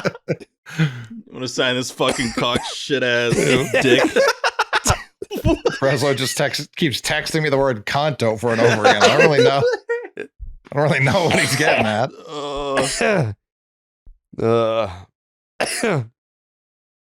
Yeah.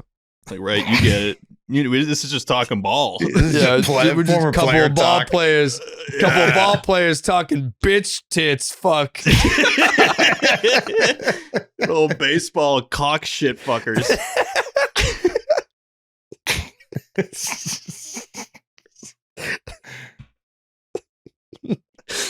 Nothing like a fucking baseball on my shit, right?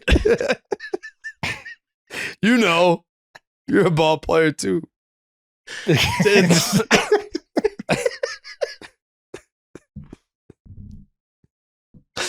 Oh, you're better than all these other pussies, man.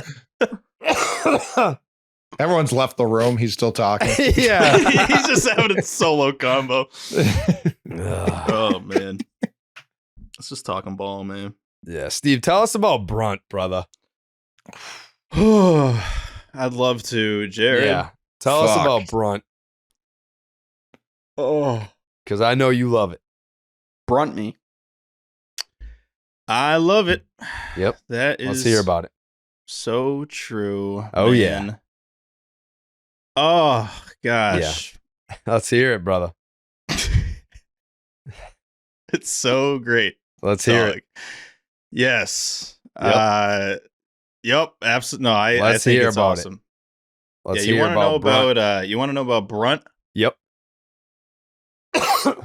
Brunt's the best. Honestly, Brunt is the best. Brunt sent us items and they're incredible. Correct.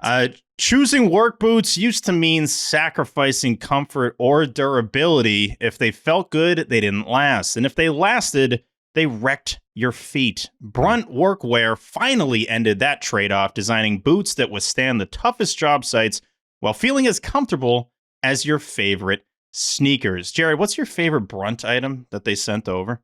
The boots, honestly. They're so comfy.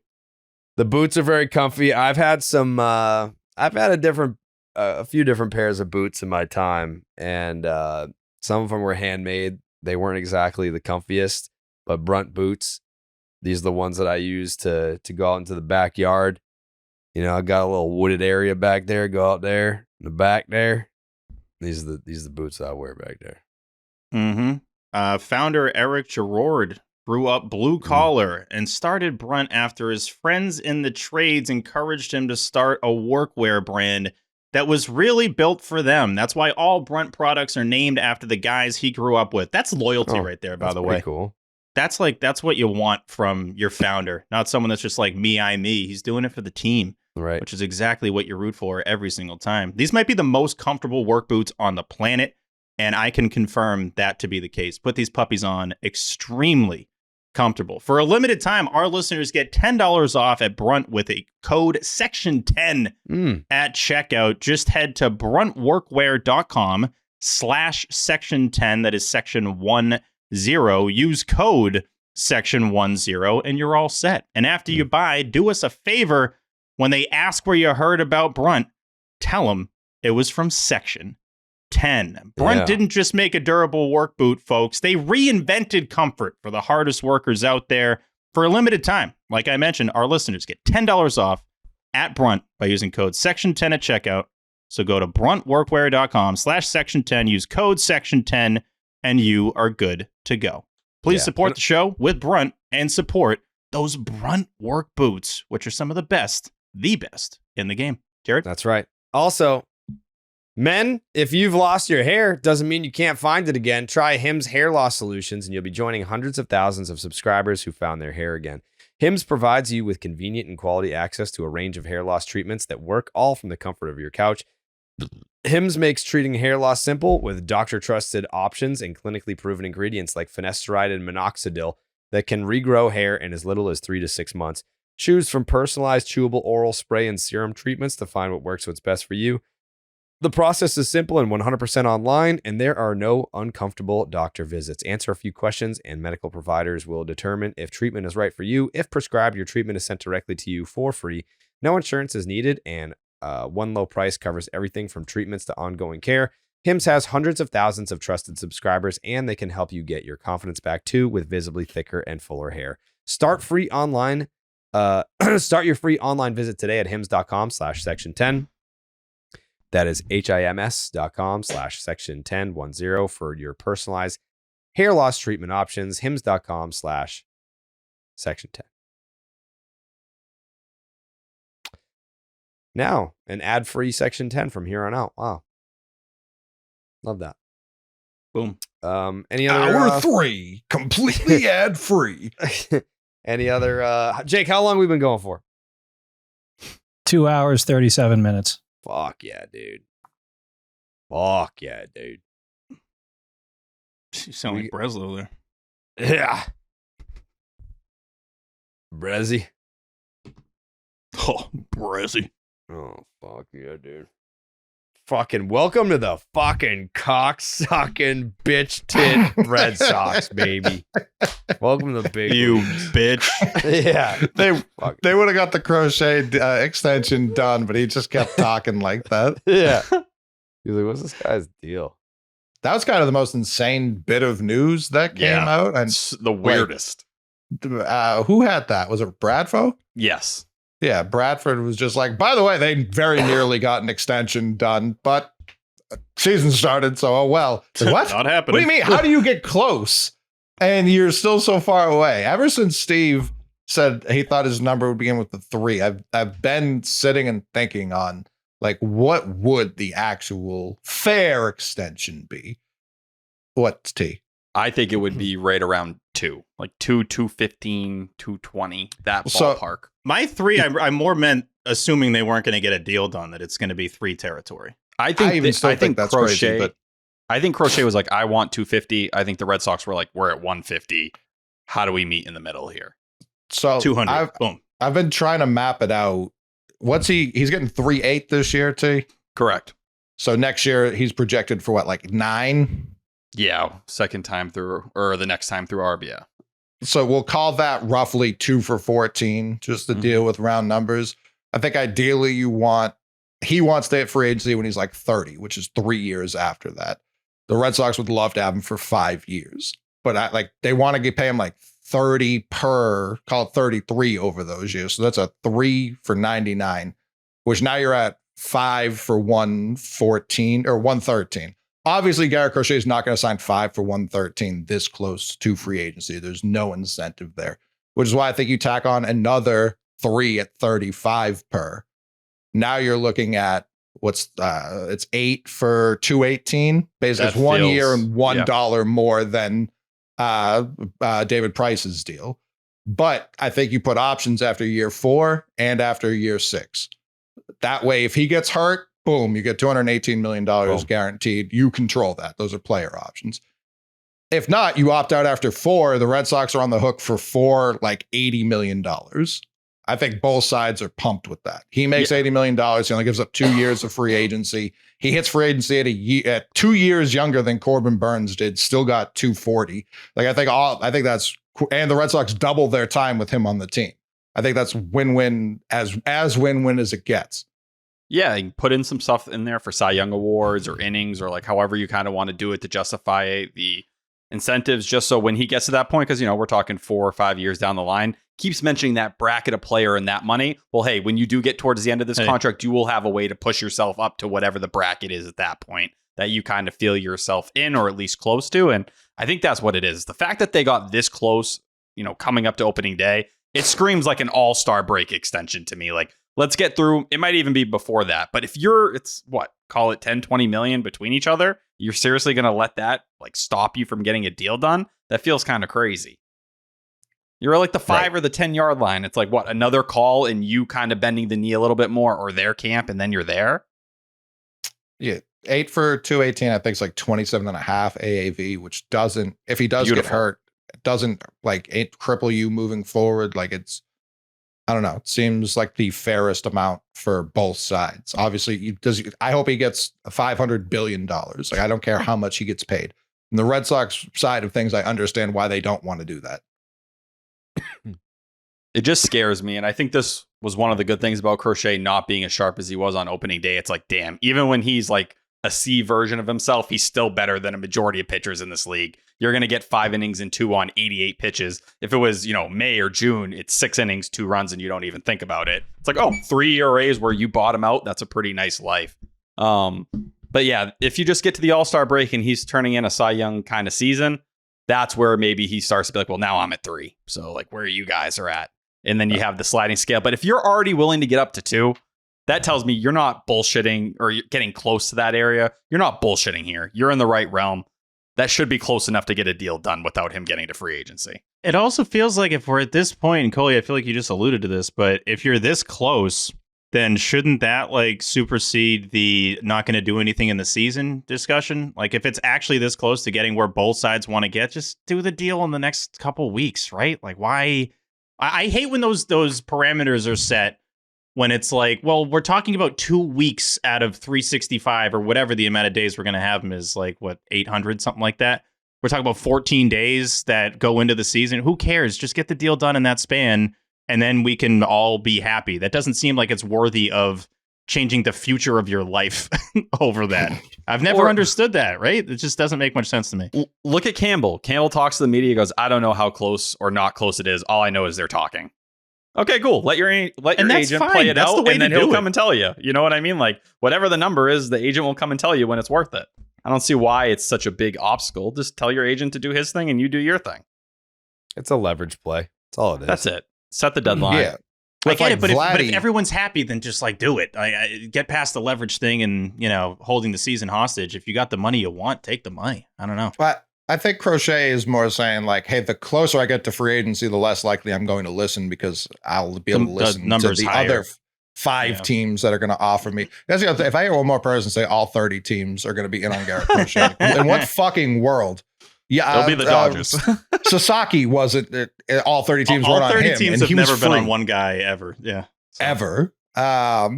It's a Yamamoto market. With like Vladdy, he clearly doesn't want to be in Toronto. That's why he did that. Like they could have said any number. He was going to keep saying no.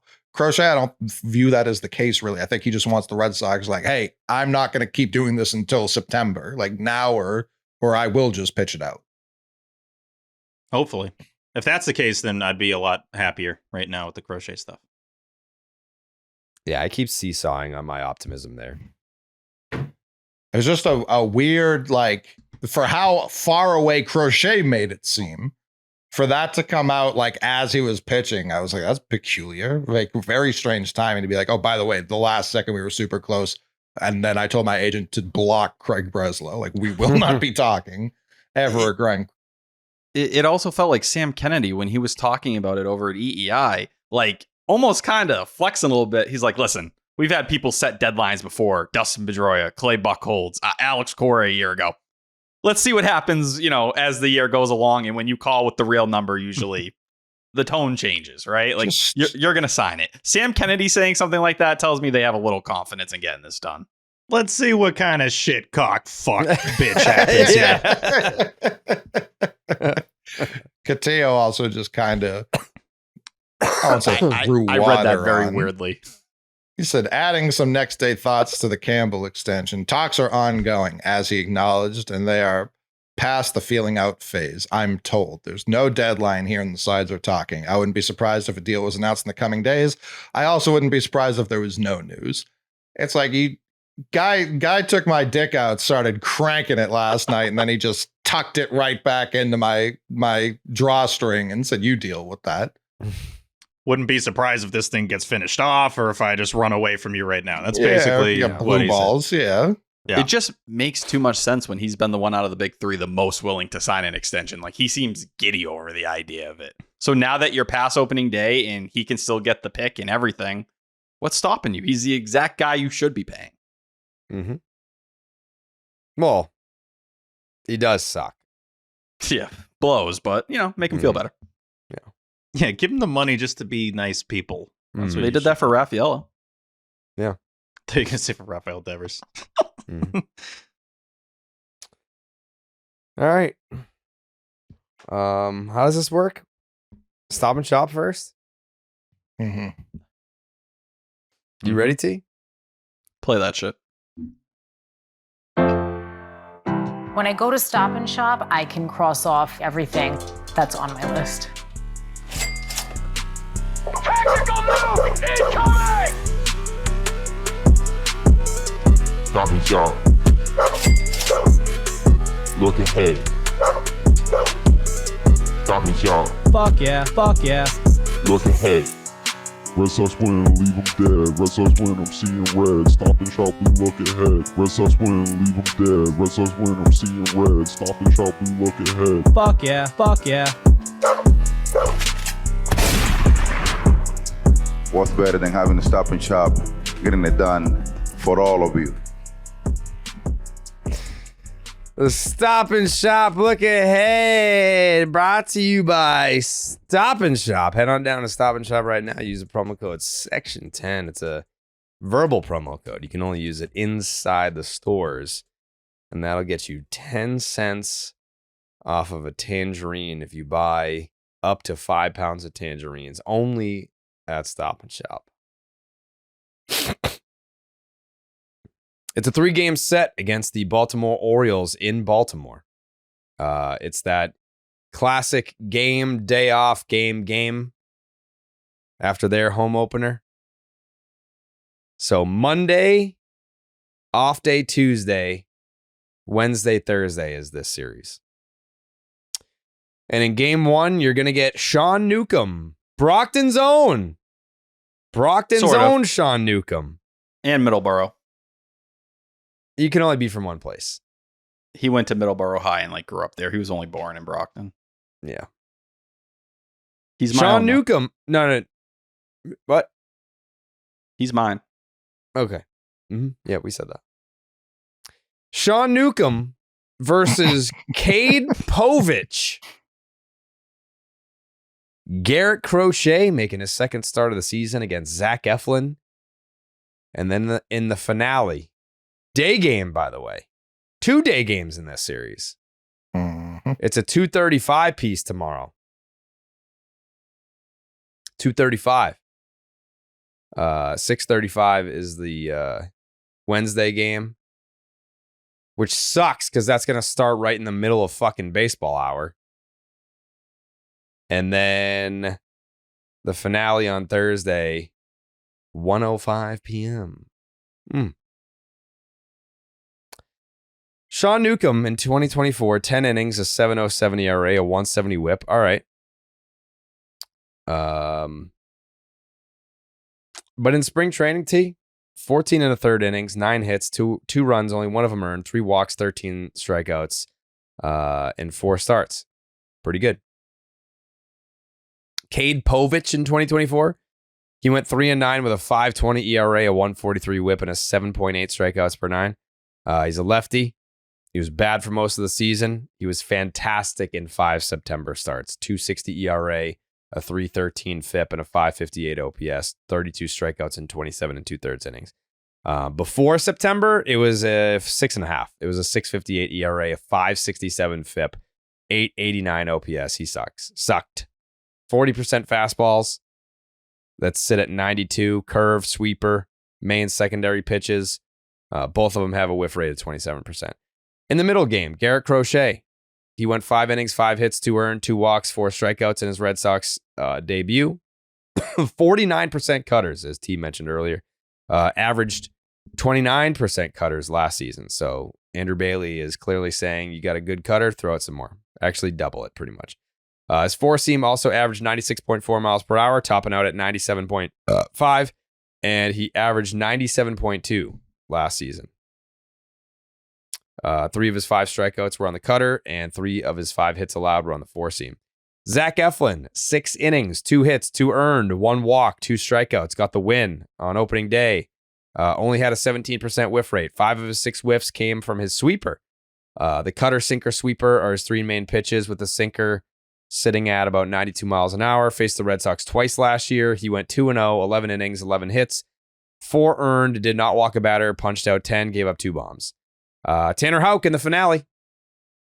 Why is this day special, T? Why is Thursday special? You're really asking me that question?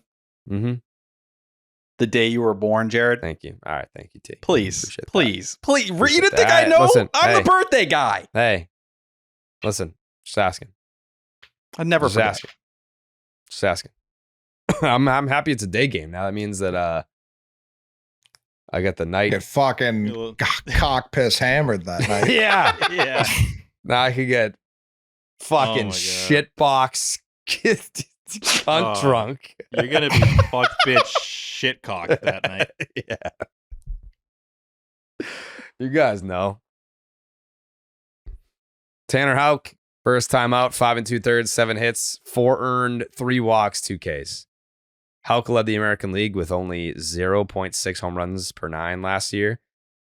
Surrendered only 11 all season.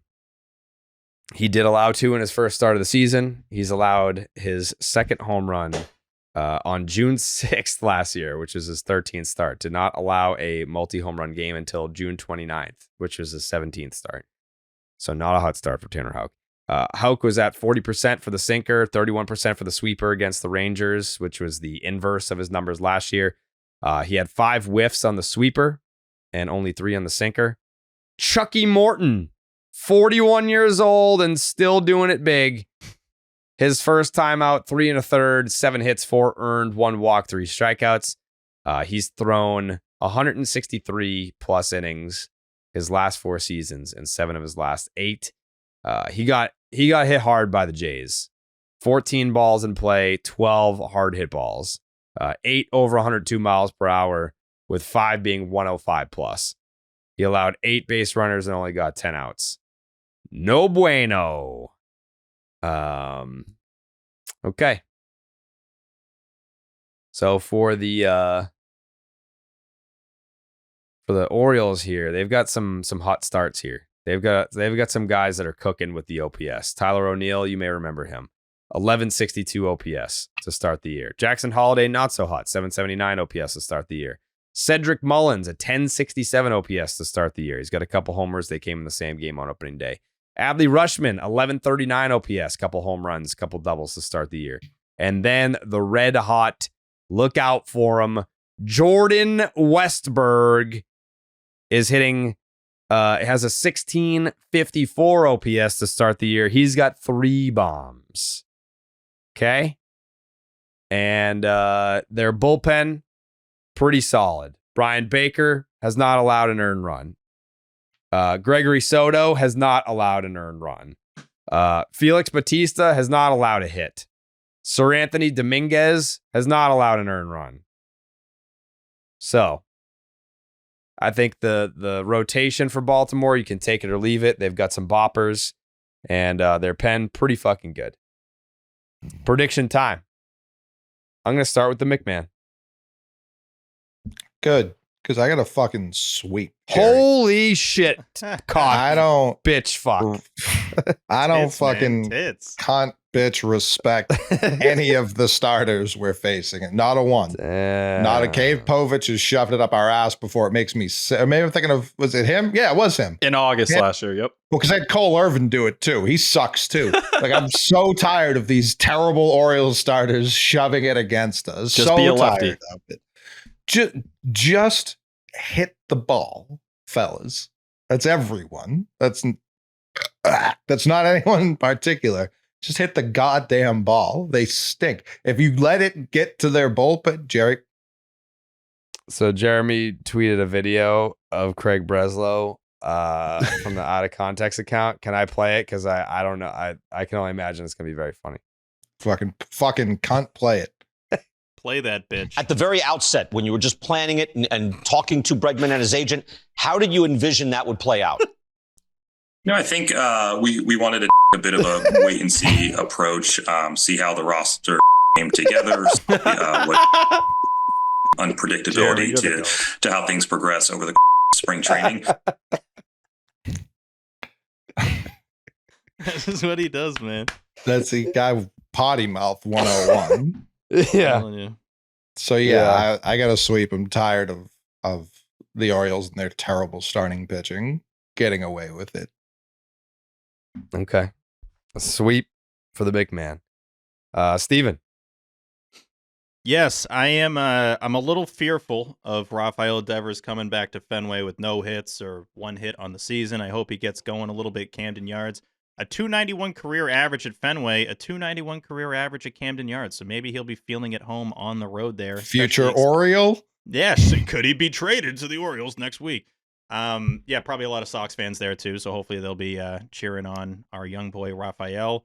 I think Crochet looks like an ace in game 2. I think he's going to be really good. Get the strikeouts up. I believe he had 4 in his first start. Wouldn't be stunned if we see double-digit Ks out of Crochet in this series. Might get a lot of runs in that finale with Houck and Chucky Morton going there. Top 4 spots in the lineup. Just got to get going. I know Coley alluded to it. Got to get hits. Got to drive guys in. Look like the team that I expect you to look like this summer. Just start now. Start this series in Camden Yards where the Red Sox always score a lot of runs. Give me Alex Bregman's first Red Sox homer this series. Feel like with the wall pulled in, he'll get one out there. Tyler O'Neill will probably go mega deep too. And I'll go 2 out of 3 for the Sox. Feels like a 2 out of 3. Come home, 3 and 4. Call it. Jared, can you I don't have his number, otherwise I would text him. Can you tell me if Liam Fennessy will be attending any of these games? Oh, that's a great point. To my knowledge, no. I might have an Orioles sweep. Yeah, to my knowledge, no. I hope not.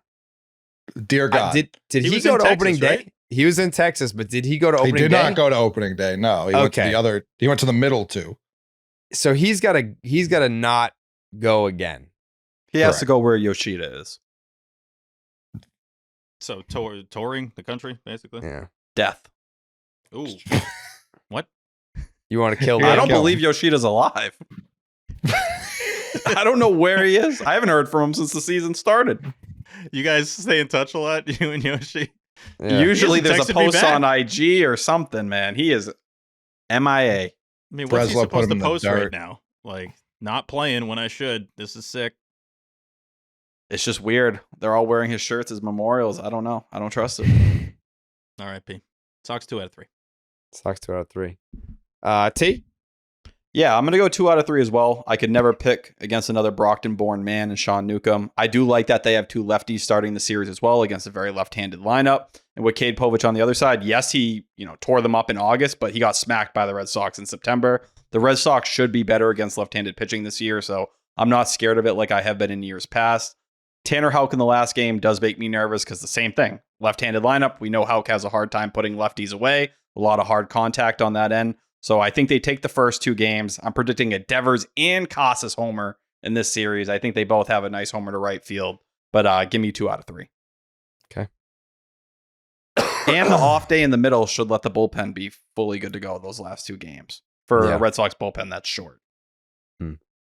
I don't like the off day thing after the opener when the opener is not the opener. When you're an opening day after opening days already happened, just keep playing the games. I don't need the other off day mixed in there. Stupid. Oh, tomorrow's game has been moved up for anyone who doesn't know. It's at 2:30. I'm getting tea. We said 2:30, you fucking idiot. I didn't hear that. I didn't hear it. I'm sorry. Hey, J-Dog. Come on. I'm just saying. It's not in the birthday spirit. It's not my birthday. Not the birthday yet. Jared, when's my birthday? Jake, don't edit in. Don't edit it in. Jake, what do you got for this series? Thank you. I got a nice little shit fuck sweep for the Sox here. I think the offense wakes up and we're coming back to the Game On Live show at 4-3. I like that. No, we're still recording Thursday night, yeah? Yeah. Mm-hmm. Yeah. Yes or no, Tyler? Do you think I actually know when your birthday is? No. You think I know, T? Yes. It's May 11th. Good job. Yeah. Did you look at my Twitter? May 11th. With what? My hands on my head? He hasn't moved I don't know. an inch. I trust you. He's got the eye scanner going. Yeah, he's got the Stephen Hawking computer. Jared's quick. Jared's smooth. May 1-1.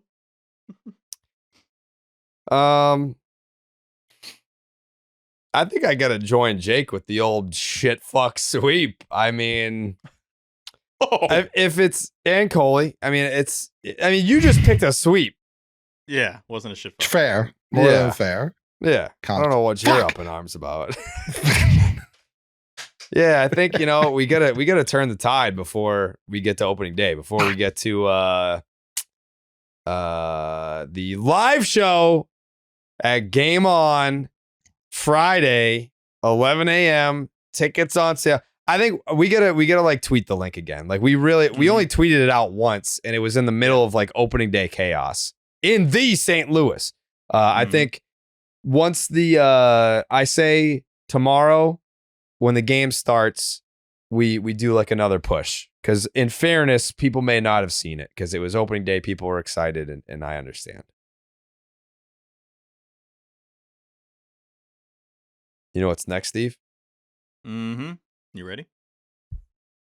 This is the debut. Yep. Yeah. So for anyone who doesn't know, local hardcore, legendary hardcore band, Death Before Dishonor, on the record label Bridge 9, which I have ties to because Chris Wren owns Sully's brand, who, if you've seen the Yankee Suck shirts and all the Yankee hatred shirts over the years down at Fenway Park, that's Chris Wren, who owns Sully's brand, who also owns Bridge 9, the record label, the Boston hardcore record label. One of my favorite bands on that record label, Death Before Dishonor. People hated the AI song that I made for the Weather Look Ahead. They were like, it's not natural. I don't know why they use AI. We should kill them all on the podcast. So I was like, it sounds sick. So let's just have a real band create this song. So I give to you the Weather Look Ahead song by Death Before Dishonor. Look ahead and you wind up dead if you don't listen to what Steve says. Even then you might still wind up dead. Caught in a tornado, get smoked by your neighbor's shed. Look ahead. Look ahead. Billy's gummy bears. Chew up with your mouth. Thank you to Death Before Dishonor for the Weather Look Ahead song. Electric. Fuck, it sounds fucking awesome. That sounds sick. I love it. Yeah, very happy about that. Steve? The Weather Look Ahead, brought to you by Billy's Gummy Bears. Chew them with your mouth.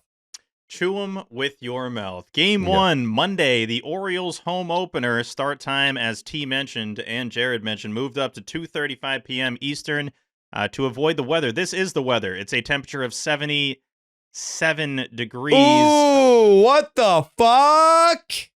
Thunderstorms could start anytime after 4 p.m., so understandable why they moved the game up. Definite thunderstorms coming after 6 p.m., so let's keep this game moving. They're giving out rally towels if you're going. Game 2 is Wednesday at 6:35 p.m. Eastern Standard Time. Still hate that it's not just Tuesday. Like, what are we doing? Would have loved the off day Thursday, but whatever. First game of April this year, so that's fun. 53 degrees. Big drop. Not even close. Oh. Yeah, not even close. Oh. Discount. Yeah. It sucks. That is a major drop off, and that is not fun baseball. Yeah. Cloudy, no rain, but it's going to look pretty yucky for game 2 on Wednesday, 6:35 start. Yeah. Game 3, the series finale, Thursday. The start time of 1:05 p.m. Eastern, 72 degree. Hey.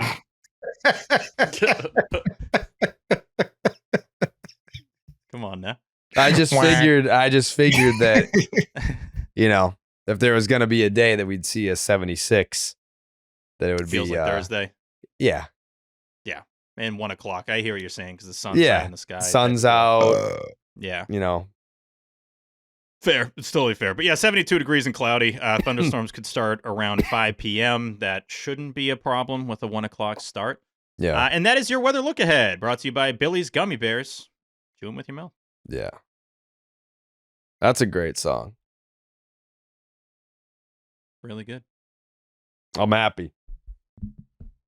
Is Dan Peralt still going to do the Down the Farm or no? Yeah, he's working on it. Yeah, his buddy Matt He's Dahan, been working on it since July of last summer.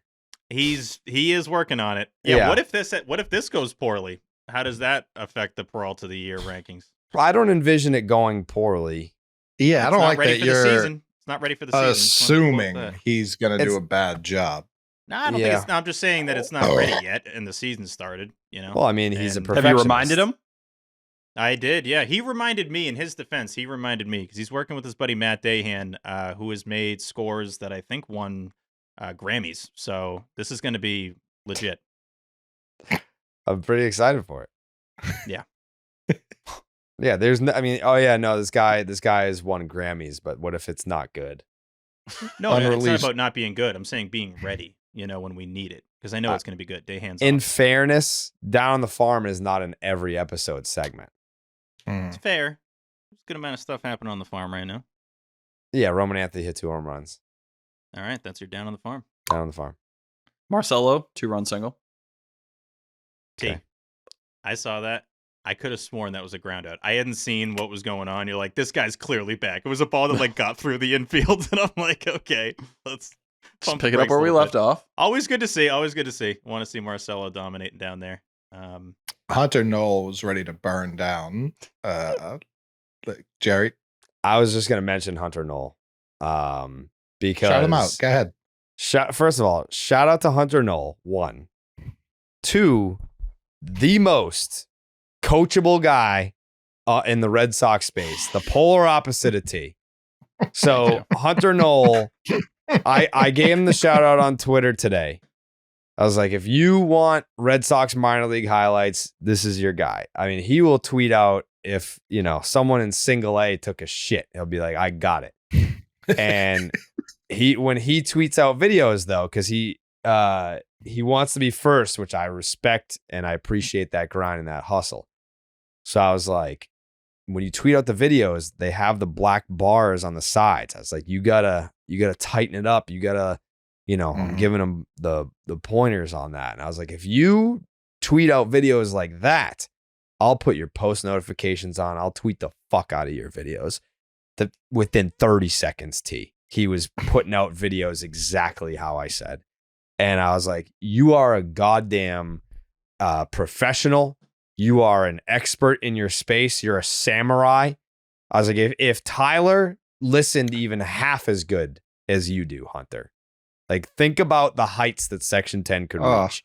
Think about like Tyler Milliken's Twitter account would have more than mine. He would have 1 million followers. He would be chasing down passing right now if he took my advice. When's the last time you made a selfie video, T? It's been a minute. Oh, define a minute. Define a minute, T. Months. Right around New Year's, I want to say. Right around there. Oh. Yeah, so like last year. Probably right around there. Yeah. Maybe right at the beginning of this year. Yeah, you think maybe now is like a time where people are like into baseball and like paying attention and shit like that, It's a good point. I definitely haven't thought too much about it since we got going with spring training, but it might have been good to mix a couple of those in when the roster decisions were going down. I need to teach you how to be opportunistic. That's what I got to teach you. Sorry, I've disappointed you. You haven't disappointed me because I'm molding you right now. Like you're moldable. You're not really coachable. This might be it. You're not really coachable. You're moldable. Like you're I just gotta mold. Yeah, I gotta it's kind of like it's like I can relate to it now. It's the first example that comes to mind, but it's like when a little puppy shits on the floor and you take their face and you just shove their face in the shit. And you're like, don't do this ever again. Like you got to show them the shit. I got to show you the shit. And that way you'll be like, I get it now. Like you're a visual learner. I've got to go to great lengths to mold you into the content king. I know that you are. I know it's in there, but we got to come up with a strategy and we have to, and you know what I'm not going to do, T? For you, Mhm. you know what I'm not going to do? Say I'm it not on the going to give you this. podcast? You're not going to say it on the podcast? Correct. I'm not going to give you the strategy on the podcast because I want you to have the strategy and only you. Okay. I don't know. I've been questioning a lot of things lately. Like what? I don't aggregate as much anymore. It's only like very significant. You don't news. need to. You don't need no, to. I don't want to. I don't really get much. If you see a lot of my tweets, I'm responding to news now, just quote tweeting it and putting my thoughts in there and kind of moving on. But I don't know. I think the volume on my Twitter is about to cut pretty significantly as well. What does that mean? I don't think I'm going to tweet as much. I don't think I'm going to. There might not be game highlights a lot of nights or whatever it may be anymore. That's know. backwards. I don't know if I'm investing my time in the right stuff. I think I maybe need to take a step back and be a little more focused in other areas. I think I've been a little too just more in terms of creating something myself that people can enjoy instead of cutting Red Sox highlights. Specific areas. I thought you were gonna give like a shout out to Martha here and be like, my beautiful girlfriend. No, that's give her some more time. I'm always going to be on the Red Sox and following the Red Sox and doing that. But you've never once been on the Red Sox. Not even for I could be. What position, T? Catching. I'm definitely behind the plate. I like to control the game. Mm-hmm. But no, I think maybe just spending my nights cutting the Red Sox game up were probably not the best decisions for me moving forward. Let's come up with a strategy for you, T. It's a good idea. We'll figure it out. Let's make it so that you're a one-stop shop for T content that's Red Sox based, not just Red Sox content that anyone could have. I agree. I think that's the correct outlook. This is going to be, it's still the year of T. We'll see. As you said last week, not off to a good start. I said that? That's what you told me. When? I texted you the night after the last podcast. All right, let's pull up these texts. Wednesday. Let's text. Let's see what we got here. This is what I get for going to bed at 9. Wanted my ass fully rested for today. And I said, tough start of the year, T. And he said, What'd I say? It's the decade of T. We have time. And that's the fucking spirit, T. It's the I disagree. He's putting it off. He's not seizing the moment. I'm not. I mean, a 1-3 start is kind of difficult to seize the moment on, you know? If the Red Sox were 4-0, I would you know what? Again, we're gonna give you the strategy offline. I'm gonna build a plan for T for 2025 that only he can have. Maybe people will see it and they'll try to copy it, but they won't know the exact blueprint. Right. They won't be able to show the work. They won't have the formula. Right. It's like, like you made a cola, but it's not Coke. What do you call that? Moxie? That's the off-brand one? I mean, there's plenty that, yeah. I thought my first haiku of the year was a banger. I think people appreciated it. It was nice. Don't let me get hot. Listen, you're going to get hot. You're going to get hot, but you need the Red Sox to get hot. That's the thing. And you know where you're going to start, really, to get hot, T? Where? Friday.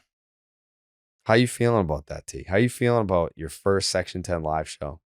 I'm a little nervous. I can't lie. I've never been in that kind of scenario. Why are you nervy? Last time we were in that kind of scenario, I didn't remember leaving the place. So I want to lower you had a concussion from the water. Well, not only that, I'm thinking more of when we were at the cask and I was so drunk I didn't remember when I was leaving. Oh, that's different. That was I don't expect to drink that much on Friday. I mean, it's 11 a.m. That was a watch party. This is a live show. This is different. You don't understand, right? We'll be on stage and we'll be doing we're potting.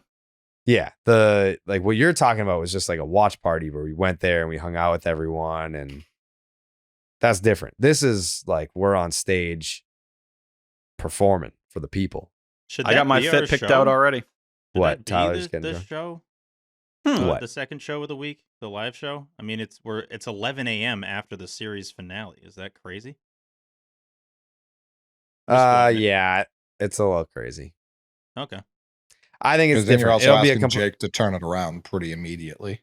That and like we're not gonna like recap a series in front of hundreds of people. That's a good point. We need Jake to be turning these things around till 3 a.m. That's what we got to stick to that. Well, I'm being dramatic. I'm just. We can go faster that night because we got to be up early for the show. I know. Doors open at 9. Doors at 9. Photos with Jake at 9. The Jake meet and greets at 9 a.m. Jake Cella is gonna go bananas. Oh, stupid. Nutty. Yeah. Stupid dummy. Yeah. Yeah. And by the way, before anyone complains, Jake didn't set the price for the meet and greet. I know $5,000 sounds like a lot, but like you're getting an experience. Like you get to meet Jake, take a picture of Jake, and then fuck off. You know, that's yeah. And also, none of that goes to the Jimmy Fund. That all goes to Jake. None of that's for charity at all. Yeah. The live show is $10. All the money goes to the Jimmy Fund. The Jake meet and greet is $5,000. You get a picture of Jake, and all the money goes to Jake. And if 2 people show up, I make $10,000. So right. And there's already way more people than that. Oh my God. The list is there's more people going to the Jake meet and greet than the Section 10 live show. True. Yeah. But, you know, it's also first come, first serve. So if you buy a ticket to the Jake meet and greet and you get there at 9 and it happens to run until 11, well, Jake keeps the money and you don't get to meet Jake. So I would suggest getting there early. You have 2 hours. So, but I'm excited for T. This is one of those live shows. I'm always excited for a live show, but I'm extra excited because this is T's first. You only get one first, T, as they say. I'm ready to pop my cherry. Is your family coming? Yes. Is Martha coming? 90% sure, yes. Okay. Mom and sister will definitely be there, though. And then you're coming to the game after. Of course. That's not an of course, T. Me? Fenway Park? That's not Come an on. of course at all. Come on. Obviously, dude. Sox I'm are never there. playing. Of course I'm going to be there. It's my first home opener. Oh, there you go. It's a big day for That's me. crazy. I mean, I Your didn't first go to my home first opener? home opener until like my 20s too. Wow. I think I was 21 my first home opener. Jake, are you excited? Popping my live show cherry too. So I mean, I've been to a few when I was a fan of the show back in the day, so I've at least been to them. But being on stage, obviously, a whole different story. Mm-hmm. Yeah, it's big time. It's exciting. Tickets are on eventbrite.com. Steven, any final thoughts? I do. I have a long list, which Oh, is, God, I know. dude. Wrap it up. And my Oh, no, you're go to fucking. Oh, someone his else. headphones are dead. His headphones are dead. All right. No final thoughts from Steve. Coley, final thoughts? I mean, fuck, piss, cunt, dude. Like, what the fuck was that? I don't know. This is what happens with Steve. He's always like, oh, I have so many final thoughts. Beep, beep, boop, pop. And then his headphones die. Yeah. The last hour of the show is typically Steve P's final thoughts. This guy yapping. got so many thoughts. Yeah, it's and crazy. Like none of them are the final one. You always think like, surely this one's the final, and then this guy keeps coming with thoughts over and It's over. a real thinker. Do I have any thoughts pertaining to the program?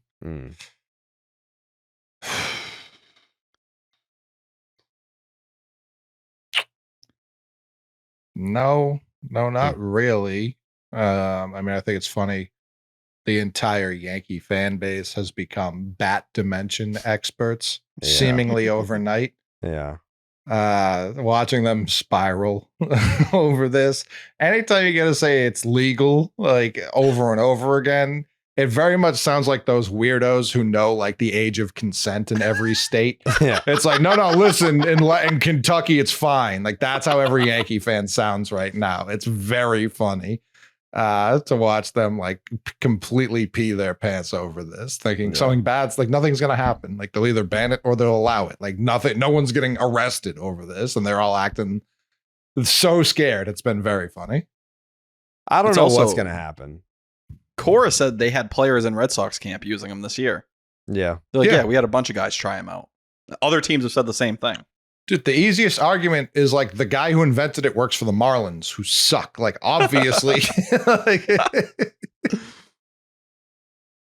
I am noticing that like any tweets about the torpedo bats just automatically go viral. Like people can't get enough of the torpedo bats. Like this tweet is so like this is a throwaway tweet. The dude who invented the torpedo bat is about to become very wealthy. 30K likes, 4.4 million views. Where else? I love baseball for the fact that we didn't know what the torpedo bats were 24 hours ago, and now the term torpedo bat will be used in our lexicon forever. 8.1 thousand likes, 353,000 views. Like you can say anything about the torpedo bats and everyone's just going to eat it up right now. I get it. Like that, this was very similar to like when the Astros thing was going on. You could say anything about the Astros during that time and it would just out into the vortex. It would go and just take off. People are into that. That's my advice for you for this week, T. Start tweeting about the torpedo bats. Then you're just going to have banger after banger tweet. People are going to be like, oh, this guy also covers baseball. The next thing you know, your followers go through the roof. Okay, I can tweet about torpedo bats. I mean, it checks all the boxes. It's got a cool ass name. It includes the Yankees. Baseball's back. March Controversy. Madness has been boring as shit. This was a bigger deal than March Madness. Controversy. Yep. Yep. Aaron Judge is in the middle of it by default. Yep. Torpedo Bat's an awesome name. I just love the name. I'm kind of pumped about that. And it reminds me of that Big Mac Vortex bat, which was cool to see that pop back up too. very much feels like the kid who would show up to the wiffle ball field with that big red bat that sucked, and now all of a sudden he could hit thick like one. Anthony Volpe. I would hit Be homers like, that what? way We and that way can't only. use these? No, dude. No, we can't. Tyler, any final thoughts? Just a couple injury updates. Bayo will start his rehab assignment on Tuesday. Giolito on Wednesday with Worcester. They're both going to make 3 starts. So if you space it out by 5 days, you're probably looking closer to like April 15th, April 20th for their returns. Liam Hendricks is already playing catch again after going on the IL. Got an injection on his nerve. It's not expected to be too long, but he's not going to be back within those 15 days. And then even Masataka Yoshida with the new back injury. Apparently, he took 50 swings yesterday. So he is alive. He is doing something, but he has not advanced in his throwing program. So also consider him delayed. Steve? Can I just fly through my? They're not as long because we talked about a couple already. Okay. Per usual, shout out to the listeners. I'm reading their reactions real quick about the thoughts on the Sox going 1-3. Get Roman Anthony on a flight to Baltimore right now. My thoughts are bad thoughts. Lenny DiNardo got a hit with runners in scoring position. Got to make quality pitches with 2 strikes. The offense will come around just a tad slow out of the gate, not panicking. What do we have from out of context here? Myself. Yeah. I'm going to kill myself. Okay, that's Jared. Our guy, Big Sox guy, could be better. Mike, who has a dog named Nomar Mike, which is now his name on Twitter, which is great. It's going to be okay. So we got a lot of reactions here. We got 400 replies to that. So shout out to the listeners. I mentioned it on Twitter, but the Reds on the road, that's going to take some time to get used to. I really don't like that. Took me too long to realize it was because the navy blue jerseys aren't a thing anymore. No names on the back of the jersey for road games is just kind of odd. And I feel like the red jerseys should be saved for Fenway Park. Having multiple City Connect jerseys in the rotation at the same time, but you can't have more than a certain amount just seems stupid. I'd be fine if they could have just retired the yellow ones and bring the new green ones in, but whatever. It just annoys me, and it really shouldn't annoy me this much. I feel bad, but RIP to Jake's record prediction. The Red Sox didn't want to go 161-1. I think that's ridiculous. I thought it was a great prediction. And lastly, I'm going to try to get through a whole season of MVP Baseball 05 on PS2. And I'm realizing I started last night. It's going to take a lot of time, man. Like I thought they give you options for shorter seasons. I don't think they do. So I think I just got to do 162 and try to make it through. I never made it through as a kid, and we're going to try to do it this season. That's all. Back to you, Jerry. You never made it through as a kid? I probably did, but I played on GameCube. I didn't play on PS2. And I could have sworn they gave you like a 60 game season. Am I making this up? Like I swore they had a shorter version of the season. But I also think I simmed some of it because I would get bored and just wanted to get to the playoffs. So we're going to try to actually stay true to a full 162. And I'll give you guys some updates along the way. But that's all. My final thought is I'm just very excited for the crowd pop that T's going to get on Friday. Well, if they boo me? They're not going to. They love I feel like I just put that idea into people's brains. They're not. How about you guys boo me, huh? Please do not boo me or I will cry. Yeah, no, I'm excited for the pop T's going to get. It's his first Just live your mom show. and girlfriend. Boo! He works really hard, puts a lot into Uncoachable. everything that he does. He is really hard. All the time. You're moldable is what I said. But yeah, that's going to be a cool moment for me to see you get your flowers. I'm excited. Nothing's better than seeing the listeners, and we all relate over the same stuff. So to connect with others when Red Sox hype is at its best right now, hopefully we have a good series here. That sounds like the coolest thing possible. Yeah, it's going to be great. It's going to be great. I already got my Jake's fit laid out. You're going to be impressed. Oh. What does that mean? Is it a surprise? Can't spoil. Yes, definitely. Oh, okay. Jake's takes? Just one more shout out to Hogdale, dude. The Abreu call was unbelievable. Also had a great call on the Kristian Campbell home run. Just really looking forward to those on the timeline all season. Mm-hmm. I think we got to get Hogdale on the podcast at some point. 100%. Need it. Well, I want to save it for like when the Red Sox are cooking, though. Like I need him to be amped when he comes in. Yeah, I was gonna say, I think we need him on a tied in the 8th that we feel good about, so he can call it. So he, that's a great call. Live call on. But I don't want to fuck with his stream either, so that might be true. tough. Unless he could double up if he's just like on his phone. Double Dale. Yeah, if he's he on would his... immediately tell you, don't worry about like if you guys want me on. He's such a team player. He'd be like, 100%. I'm coming on. Sure. I'm not gonna like worry about messing my thing up. He'd break his computer. Like he has a camera like this that he does his stream on, and then he could do tied in the 8th on his phone. Certainly possible. Listen, whatever the hog wants. I've done tied in the 8th on my phone and the Ness and Altcast on TV. Mm-hmm. It can be done. All right. Jake, what's the runtime? 3:30 exactly. It's midnight. Clean 40. Clean 40 to start the year. Oh, the cleanest. Baseball's back, baby. 1-3. Last place. But don't worry about it. We'll be back after this sweep of the Baltimore Orioles. Very excited for that. This is That's a good point, actually. Jared, I didn't think of that. Signing off, saying, "Bloop, bloop, bloop." Buenas noches, amigos.